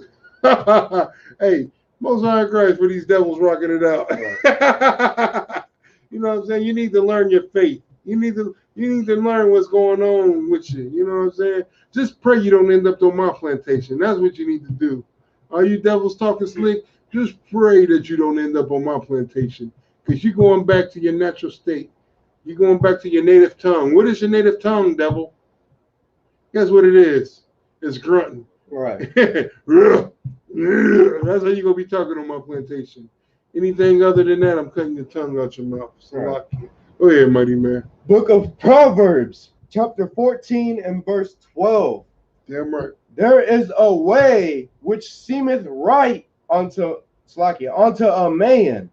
And so just like Martin Luther King, he thought that his way, his dream. He said, loving the white man is the right way. Yeah, he thought that was the way to go. Right. Just like all of the generations after him thought that loving these goddamn devils, no matter what it is that they do to us, you understand, no matter how much it is that they destroy our communities, our nation, that loving them should be the right way to go. Even now, to this day. You understand? And what it is that we get that from is simply from slavery. Right. You understand? Because Stockholm Syndrome. Right. You understand? Because we've been taught since a young age that being a slave is the right way to go. We was taught that was where our history began then. Right. Hey, you want to know where black people come from? You niggas were slaves. Right. What was before then? Nothing. Right. And say if you want to survive, being a slave is the right way to go. Right. And that's what it is that we've been taught and what has been passed down through the different generations. You know what I'm saying? And I mean, you can even go beyond this damn sellout's so-called dream. Really, it's like, I shouldn't say so-called dream, because it was his dream to be able to sleep with white women and not get he lynched. lived this dream. Right. Hey, listen, he lived his dream up. The problem is he wanted to spread that. I almost cussed. He wanted to spread that filth on to us, to everybody. Right. You understand? And it took hold, especially in Christianity, especially in baptism. Right. And Baptist, because that's what he was. He was a Baptist minister. Mm-hmm. You understand? So it took hold in them so-called false religions. But understand this about the Isupk. This is not a religious organization. The Isupk is not something that we do. The Isupk is something that we live. Right. Go ahead, buddy. You understand? I mean, that's a heavy point you brought out. You understand? And not only was that something that seemed right to him, but I mean, our people just dwelling out here in the world, a lot of things seem right to our people. It seems right to be a drug dealer. It seems right to sit there and get high every goddamn day, every 2 hours. Listen, that was me before I learned the truth. It seemed right to sell drugs and smoke drugs. Right. That was me. Right. That was my life, nigga. I was living the dream, Martin Luther King style. I mean, America promotes it, so why would it not be right? Listen, if he can sleep with white women in a Watergate hotel, I can smoke me a blunt. That's the way I looked at it. I was a hardcore Christian. Right. I was saying, it's like, that's the sad part is that's a way a lot of our people look at things. Right. Is, oh, well, I view this or that as being the right way to go. So that's exactly what I should do, no matter the consequences. Right. When, I mean, that's simply all Christianity teaches you. So not only to love these pale-faced bastards, but to sit there and lean onto your own understanding. Right. Because it don't matter what the truth is. Because, I serve God in my own way. Right. I'm a Christian. Right. Hey, listen, I know what the Lord requires of me, but the Lord knows my heart. That's Christians. That was Martin Luther King. That's every goddamn Christian pastor. And if I could, real quick, it's lucky, I don't mean to keep cutting you off, but if I could, and when you look at the video, who's in the back of him while he's giving that I Got a Dream speech? You see nothing but goddamn Muslims. Right. You see a bunch of rock humpers and rock kissers. That's what you see. The Muslims. They back there with them dumbass hats on, whatever they are, the kufis, whatever. I don't know what they call them. But they back there with them on. Mm-hmm. And they have a dream. And they out there like they doing something. But they went nowhere when he got killed. Right. They didn't go avenge him. They didn't do none of that. They kept pushing. You get what I'm saying? Mm-hmm. Because at the end of the day, they were about white supremacy too. How do we know? Because Malcolm X told us along with Louis Farrakhan. He said, hey, look, they don't care about niggas. He got deals with them. He got deals with the KKK. Right. It's lucky. But the end thereof are the ways of death. Say that again. But the ways thereof are the ways of death. It don't matter how much you want to try to make America great again with that presser. You look at Donald Trump. It don't matter what president you vote for. Every president is about white supremacy and Christianity. Right. They put their hand on a Bible and swear in. Listen, let me tell you something. That Bible that they put their hand on in the King James, right, is the NIV. You know what I'm saying? When they're taking the color out of it. So it's like, if I could. Go ahead, Mighty. So that ain't just for these damn devils, being inaugurated as presidents. That's for Martin Luther King's.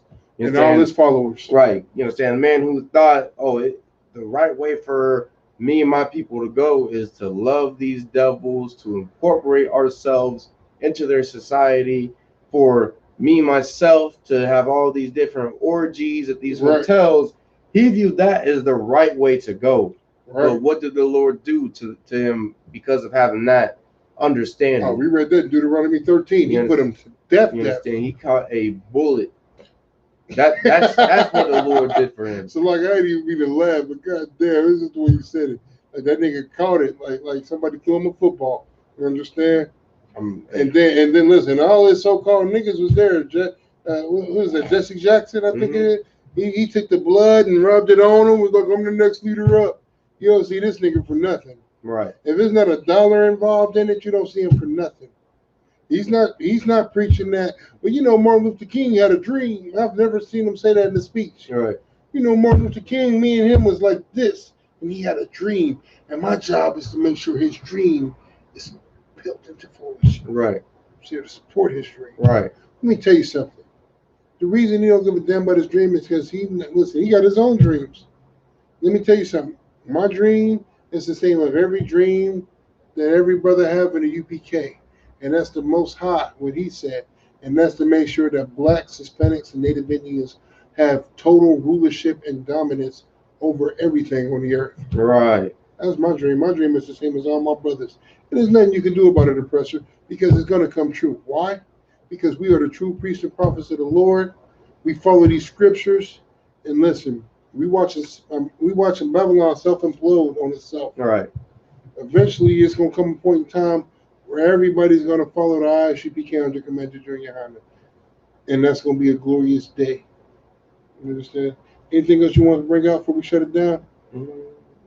So I just wanted to bring out a quick little example from the Black Indians book. Damn right. Go ahead, mighty man. It's saying this for the different leaders of the indigenous tribes who follow their own ways, thinking it was the right way, but really it led to the death and destruction of our own nation. You mean like all the Christian pastors to be telling us to do all this wicked stuff and it ends up with us dying? Mm-hmm. Okay, just making sure. Says this from book Black Indians from page 163. Go ahead, mighty man. It says O.S. Fox, editor of the Cherokee Afro-American Advocate, wrote, "If you have to make a sacrifice, make it and fill that school up. To be anything, the Indian must be educated." And so this is what basically the education board of a specific indigenous tribe in, I believe, Oklahoma, sat there and put out basically like a decree, right, letting it be known, like, we gotta do all these things in our power in order to make sure that our people are educated in the ways of our oppressor. Right. And that includes leaving behind our traditional ways of life. You understand? Because I mean, let's face it. If it is that we weren't assimilated into this European culture and society, and if the leaders of our nation didn't have this special backing behind doing so, I mean, the tribe of Gad would be out here like the tribe of Issachar. Right. We'd be doing all types of handiwork in order to try to build a, it's like, I shouldn't say like Issachar. Well, Issachar in our own way, and that we would be building like different native. You'd be using different native skills in order to build our nation. Yeah, and not only that, not just build your nation, but build the oppressor's nation. Right. Because that's what Issachar does now. Right. You know what I'm saying? Like they come over here and they take all the jobs and they take them for cheap, and then the oppressor gets mad because he's not able to, siphon and suck all the goddamn money out of everything that he can do because Issachar is there. Right. You know what I'm saying? So it would be the same scenario. Right. And this is a response by Arthur Beam. He said, "By all means, let us have some sort of school. I say that he is no man at all who cannot pay $1 a month to have his children educated." And that's to educate them in the way of their oppressor. Okay. There's an old saying, and I know Gadites know this, you know what I'm saying? And it was one point in time that every black and Hispanic knew this too. Because we used to know that you can't be black or Hispanic without having Indian in your blood. You can't be Indian without having black or Hispanic in your blood. It was a point in time we knew this. There's an old saying. It's called, "Kill the Indian, save the man. You know what I'm saying? That's what they used to say. You got to kill the Indian. You got to kill that Indian spirit. But you got to save the man, build the man up. Teach the man Christianity. Teach him to read and write in English. Don't teach him to read and write in his own language. You get what I'm saying? Which, when you do the research, is what? Ancient Hebrew. Right. You understand? Speaking ancient Hebrew, writing ancient Hebrew. Even Christopher Columbus wrote this in his goddamn book. You get what I'm saying? If you ever read the Christopher Columbus book, the real book, not that bull crap, but the book that he put out, he'd tell you that when he came over here, the Indians was rocking the shield of David. They had the headpiece on. We already know that they rocked the fringes. Mm-hmm. Like, why was they doing all that? Because they knew who they were. You get what I'm saying? So how do you destroy that? How do you do it? You kill the Indian, and killing the Indian means what? Killing his history. Don't let him remember that he's a Hebrew Israelite. Right. Don't let him remember that he's from the tribe of Gad. Destroy that, kill that, and then make him a so-called man. What kind of man? An American. You know what I'm saying? Make him build America up and make America great again. Understand? Which goes to show you that the oppressor is the devil. Any dream outside of raising up your own goddamn nation is a goddamn nightmare, man. Right. Anything else you want to bring out before we shut it down? Yeah. Most high Christ, man. Listen, blacks, Hispanics, and Native Indian, man. Don't be celebrating no goddamn Martin Luther King Day. That means nothing.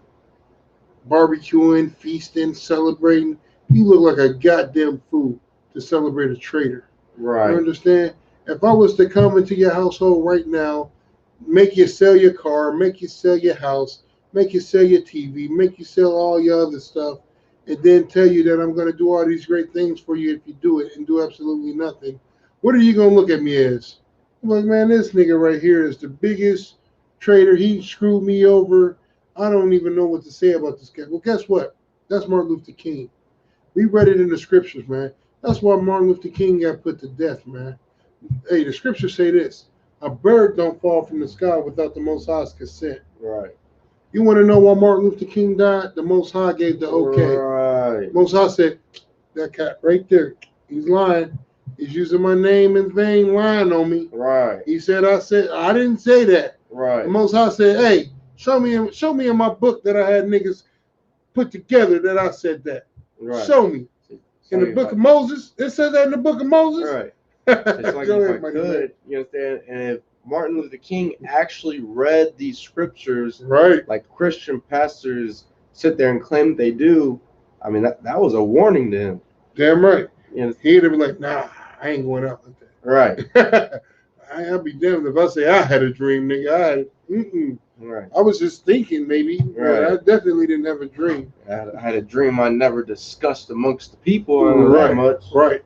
To love the same people that's murdering us, killing us, destroying us. Right. Don't make no goddamn sense, man. Understand? I know we ran a little bit over, man. I appreciate it to everybody that rocked out with us. Let me rephrase that. I appreciate every black, Hispanic, and Native Indian man, woman, and child that rocked out with us. All you devils, give us all your goddamn money and then drop dead. You understand? Right. Not just devils, but all the heathens too. You understand? You know what I'm saying? Point blank period. Drop dead. You get what I'm saying? I mean, look, we need you to do that so we can prosper. That's right. That's what y'all marching on the Capitol for, so we can drop dead, right? Right. So cops can keep killing us at a crazy number. Right. So we can keep suffering. So y'all can put up more Planned Parenthoods in our community. God damn the oppressor and anything he stands for, and any traitor against the Isupk. Understand? Against the nation of Israel, against the Most High chosen people.